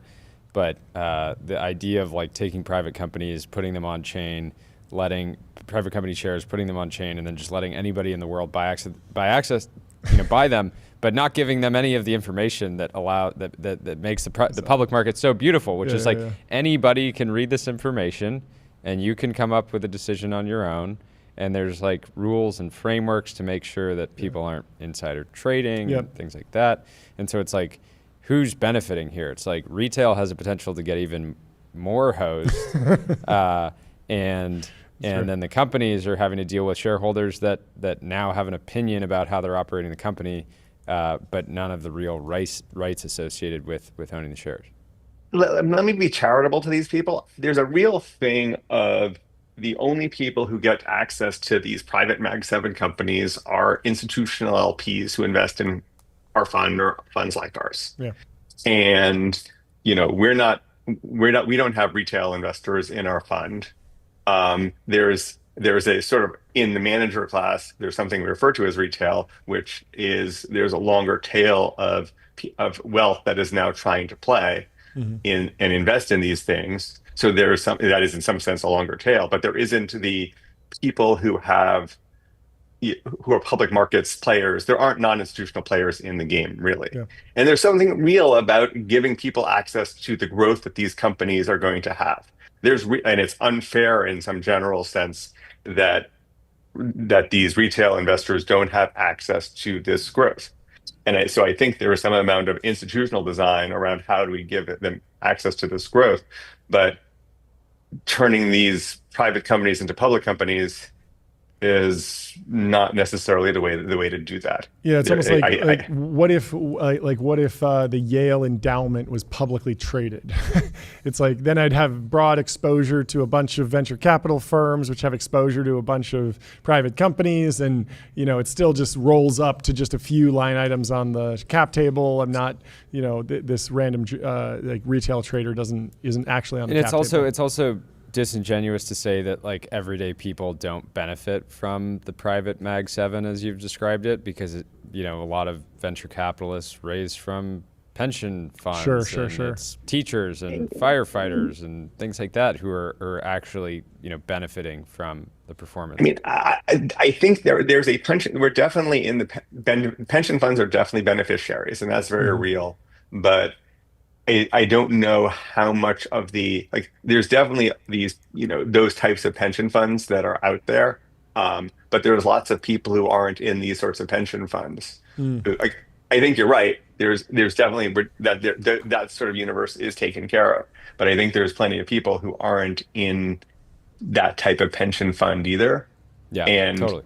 if and generically they're in the pension, it's in a pension fund, they're not able to say, oh, I would like more exposure to privates. Yeah. Right. So at investment at the I understand the feeling of that these people are underserved in some way. They're not my customers, but I get the feeling. Yeah, I just think we need to design some institutions for it. It is funny to think about if a bunch of Stripe shares were dropped on Solana, like what Stripe would actually trade at, because I would guess that it would be like the most insane pop, and then suddenly it's like, okay, if you want to buy Stripe on chain, you got to pay like $400 billion or something, or $1 trillion, right? You could, and for some of the even bigger, potentially like meme private companies, it could be even crazier. Yeah. Right. I mean, yeah. There's the whole Elon universe of companies. Yep. You know, we have a sample of one of them that's public. Yep, we know what happens there. Speaking of that, I mean, he was talking loosely about taking Tesla private at one point. That, obviously didn't materialize, but is there a world where the private markets evolve to such a point and it becomes so elusive that you see a take private of a company specifically to get back on that track, or once you IPO, has the ship sailed and it's gone forever? I mean, I live in the private markets. I like the private markets. I think there's a huge amount of value of being here in the private markets. And so I'm definitely talking my book. But the big thing that has changed over the past some number of years is how big the private markets now are. Yeah. Right. So how much we can invest in SpaceX or Anduril or Augusta or any of these companies has gotten to be large numbers. Yeah. And so, there's this argument of when you're public, you have this currency that you didn't have because the public markets have more money. And I don't think that's as true anymore. I think that there's this real chance that you could decide, I just want more control. I don't want to deal with this regulatory nonsense and be private. It's a regulatory ritual, but it's not actually a different company, and you might want to just have a different regulatory environment. Yeah, I'm thinking specifically about Snap. Snap had earnings. They're down 17% today. They live and die by the earnings call. Meanwhile, Apple's up 5%, Meta Platforms up 1%, Amazon's up 4%. And it's only a $13 billion company. The capital exists, and there's always been this narrative like it's easier to turn the cruise ship when you're in the private markets. You go to just a few investors, you say, hey, we're going to miss earnings really bad for a couple quarters, but then we're going to build something new. I don't know. It's a wild idea. You could have 3 snaps or 1 perplexity. Wow. Wait, sorry. I think it's there at 20. I mean, the hard part is these things are now priced. Yep. And so you're going to take it private, and you now have to go resell this to the private capital markets who have looked at this in public markets and gone, well, that didn't look right. Yep. And so I think there's a hard sell of going to the private markets and selling Snap in the private markets. Yep. I think it's entirely possible that it could do better, but they have to sell it. Yep. There's a founder-led story. I mean, I think we can sit here and script it, and maybe we can make it work. But it would be a super exciting story. I think the best example is probably Dell, which went through a take private and then later went back public at a much higher price. But I mean, these stories are extremely few and far between. Well, Jordy, switching gears, we had Dan on from Armada earlier this week. Super exciting company. I know you guys have been involved from probably before the company was created. Wanted to get your view on the opportunity and what made you so bullish. Now or back then? I mean, both. I mean, we got last time we talked, I think we got a good overview, but it was kind of hearing the kind of landscape and the initial catalyst was interesting. I mean, the original version of this is, if you think about what a data center is, a data center is a point source, is trying to maximize the value of a point source of connectivity and power. Right? That's structurally what it is. And so, power is available at different prices at different places. Fiber is available at different levels of reliability. How many fiber points do you have? Are they really one or two? Like, it's doing the underwriting of it's actually a lot of work to make a data center. But the whole premise is that you have sufficiently reliable and large power and sufficiently reliable and large connectivity. SpaceX changes that. So SpaceX says, actually, there is no longer this concept of a point source of connectivity. It's available everywhere. And in any one point, it's not as good as fiber, but the world's pretty big. And so the aggregate bandwidth of Starlink is huge, even if the availability in the square foot you're in is not as big as holding a fiber in your hand. And so the insight is, okay, well, SpaceX gives us this opportunity to rethink how we do connectivity. So does that mean we can rethink how we think about power? And the interesting thing is, if you're looser about connectivity, now you can look at power in a bunch of different places, and you can say, hey, there's solar everywhere. So now you just simply put a solar panel and a dish and you're live. And is the solar panel enough for the amount of compute you want to do? Maybe, maybe not. But that's the beginning of the conversation. And then, so in the original design for this, I sketched out a shipping container that unfolds solar panels on a roof, and I figured out that you need a lot of solar panels to power a rack, but you can do it. But the math on that actually worked. So it was like a 3% IRR when you did the model, and the 3% IRR isn't glorious, but it was just a model, and then you have to test things. So say, oh, this is sufficiently interesting that it's worth testing. And then we got Dan, and Dan is this phenomenal, has phenomenal network, has phenomenal sales, and his solution wasn't, hey, let's build it and sell cloud. His solution was calling people he knows and asking them, what do you think? Because that's how he works. And so we get on the phone with the CTO of Aramco, somewhat of a surprise to me. So I'm suddenly on the phone with this guy who is San Francisco company, right? Yeah, founded in San Francisco. Right. West Coast Tech wins again. Yes. And so I'm suddenly pitching this to this guy. And the insight is, well, there's this other problem. The underlying story that I just told you is about stranded energy. There's stranded energy all over the place. Let's use stranded energy. But the thing that's happening on an oil platform is there's stranded data. And so these oil platforms produce huge amounts of data that get effectively dropped on the floor. And they have some amount of compute that is in a closet somewhere that some guy on the platform manages. And Halliburton sells them the software. It's like the actual architecture of that market's crazy. And so it's like, oh wait, we could do better. And so if we provide a cloud at this locus of stranded data and stranded energy and a global communications, we can create a lot of value. It's great. Very exciting. Well, next time you join, we'll have you on for an hour. Yeah, we can go so much deeper. Thank you so much for stopping by. We'll talk to you soon. Great to see you. All right. Good to see you. Hang out soon. Bye. Cheers. Up next, we have Nick from Rillet coming into the studio. I think we got to get the mallet ready. We got to get the gong ready. Jordy, you want to take this one? You want to hit this? I'll take this one, happily. I think I hit the last one, but let's bring him in. Let's play some music. Let's play some soundboard. Let's bring in Rillet. How you doing? Welcome to the stream. Thanks so much for joining. Sorry we're a little bit late. How you doing? Hey, check. Do you hear me okay? Oh, yeah, I hear you great. We're live. Is it Nicholas? Is it Rillet or Rillet? Rillet. So the American spelling. Yeah. There we go. Okay. I wasn't sure if it was French. Anyway, give me the update. Give me the news. Give me the overview of what you're building.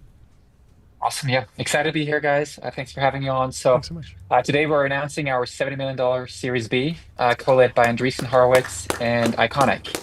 Congratulations.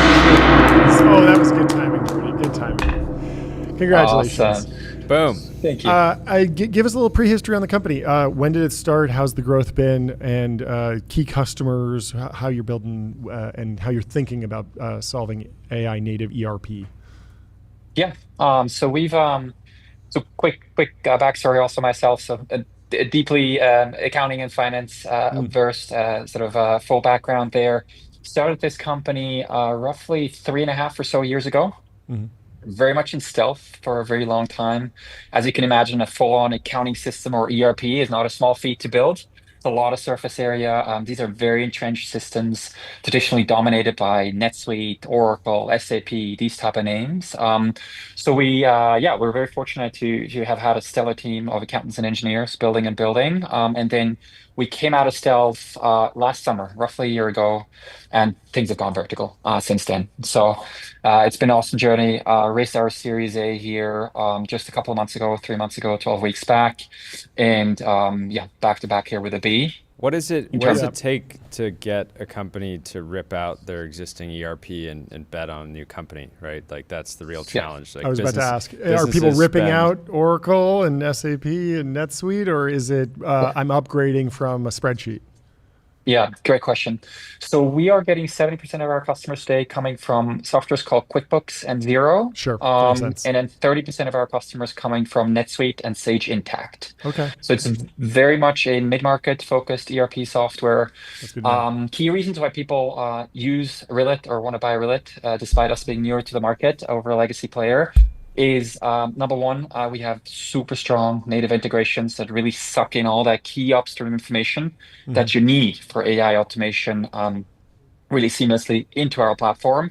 And then our automations on top produce reporting that's just unmatched in the market. And that leads us eventually to getting customers like Windsurf, one of the fastest growing AI companies in recent history's mind. Wow. And others to trust Rillet over their current systems. Rillet, now used by Google and Cognition, potentially. That's the best part about a zombie acquisition. You get potentially 2 new customers.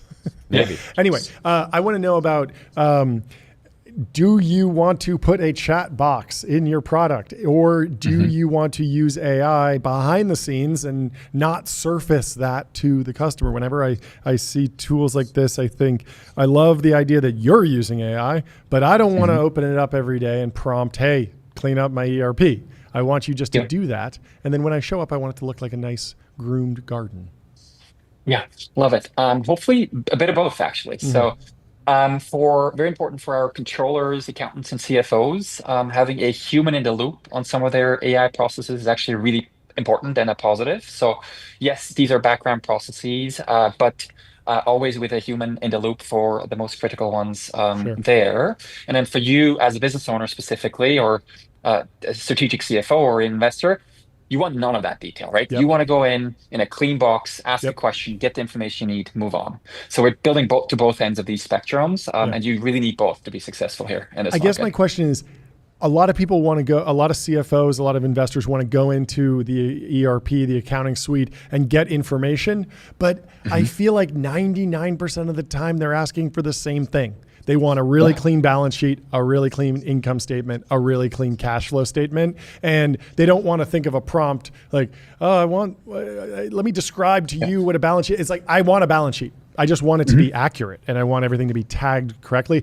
My prompt is don't make mistakes. So talk to me about the trade-off there. Great question. So definitely, there are these pre-canned reports. You don't want to be teaching an AI to rebuild your income statement every single every single time, the same way. And so 100% agree there.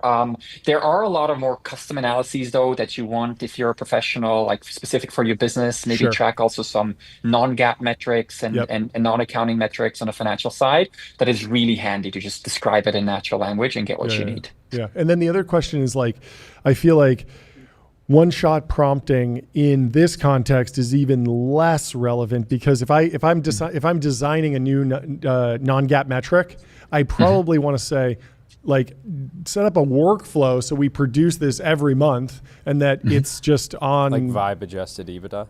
Exactly. I want to vibe code and adjusted EBITDA, but then I want it to be the same every month, because when I've reported non-GAAP metrics in the past, like churn, I mean, even DAO, that's a non-GAAP metric, but like you want it to be accurate and you want it to be classified the same way, because there's often these times where you change one underlying thing in your product, and then that flows to a complete change in the non-GAAP metric, and then you're going, hey, it was non-GAAP the whole time. Don't worry, don't get mad at me, investors. I know you thought that was never going to change, but the metric changed, and it's actually not that different we're just looking at the business in a different way now. But talk to me about like how AI can improve the development and ongoing maintenance of non-GAAP metrics. Yeah, great question. So there is definitely an element of like repetitive adjustments, certain things that can even be codified outside of AI in terms of certain customizations of your non-GAAP metrics. ARR is a very prominent one for software AI businesses and recurring revenue businesses, for example. And so there, yes, it is definitely something you can do basically in the UI, customize your metrics the way you want it in a repeatable fashion. But there is definitely also an element of certain workflows, and I almost call it openness to human interpretation, where you need these more like LLM-driven workflows that help interpret, maybe look at each chart of accounts, look at historical transactions, what happened there, and try and make sense of things.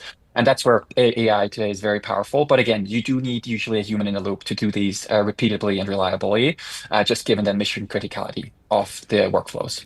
What's next? What's more important for you? You're in the mid-market. Do you want to go downward, upward? Do you want to expand and go multi-product? What's most interesting to you? Yeah. So for us, more of the same. The opportunity that we have in the mid-market is insane. The amount of customer love we're getting and the product quality that we have with the reviews that we have, combined with like really entrenched and frankly universally disliked ERP systems, you'll be hard pressed to find someone that truly enjoys using their accounting system or ERP, creates a huge influx of just demand on the product and the company. So what we're going to do with the money that we're raising is double down on product, build more of the same, additional features, go up market from here.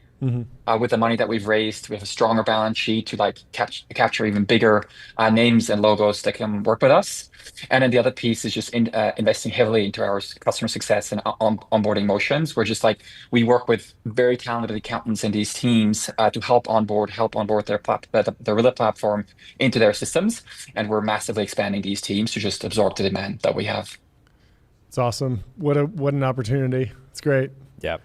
Congratulations and good luck. Many people have tried and failed to build a new ERP, but there was a gap in the pre-AI era where there were a lot of people that took a run at it, and it was a little rough. But finally, the mind share is there. The opportunity is here. It's really exciting. Amazing. Well, good luck to you. Congratulations. Congratulations. To you and the whole team. We'll talk to you soon. Have a good day. Cheers. Thanks for having us. Bye. What else should we cover? ERP. I didn't like the way he was talking about NetSuite. I would die for NetSuite. I would die for Oracle. SAP. I love all ERP systems equally, like my children. I like them all equally. Anyway, Perplexity, you mentioned it briefly. It's now worth almost 15 times JetBlue. They raised another $200 million. 1.5 snaps. Billion.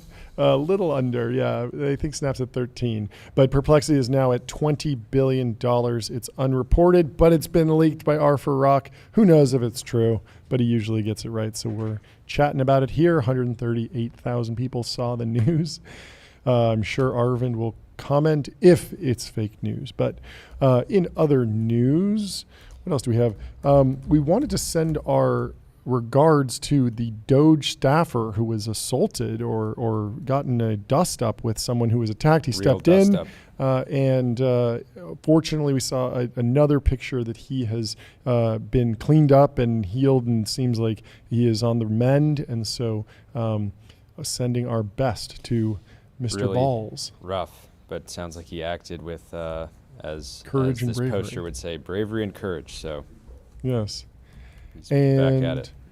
That's pretty much everything, Jordy. I don't know if there's anything else you want to cover. That's a good place to end it. Maybe leave us 5 stars on Apple Podcasts and Spotify. Maybe thank you if you've been in the chat today. I like this post from Aiden Beltskis. says, timeline not in turmoil. John and Jordy pulled off some S-tier handshakes during the Figma IPO live stream. Stakes This is were what it's high. all about, boys. Keep it up. Thank you from the chat. That's on the X chat. And Mark is Live there. handshakes. He's laughing. Nothing, High stakes. Nothing. High stakes. We've seen stakes some. We've never seen been some higher. viral botched handshake / dap ups.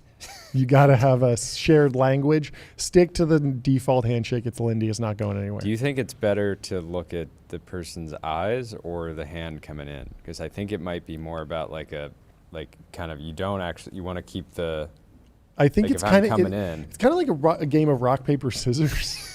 And so It's a high stakes game but of rock, but paper, but the scissors. optimal strategy is to just stick with the handshake and never deviate, never doubt yourself. Same with one of these. Make it very clear from early on you're coming in with the handshake and you're not blinking. It's a game of chicken. So Yep. if you come in with, it doesn't matter Knocks. if you come in with knocks or you come in with the I'm going to hit you here. Doesn't matter. As long as you stay here forever, they will see that you're not backing They'll down. fold. They'll conform. Yeah. And you'll assert your dominance. Yeah. So go out into the world Yes. and practice. Yes. Practice live. Yeah, I mean, it is tough because I hit people with all sorts of different things. Every time I go to the bathroom, Ben hits me with the knuckles on the way back. It pumps me up, gets me back on the stream. Back in the game. Anyway, All right, folks. thank you to John Exley for moderating the chat. Fantastic work today. Thank you to Gabe for chiming in with hilarious comments all stream. Thank you for Mark for watching and enjoying the stream. And we will see you guys tomorrow. Tomorrow's going to be an absolutely insane day. We can't say why, but it's going to be insane. Something's going to happen tomorrow. And I cannot wait. I'm pumped. It's a stacked lineup. We will announce it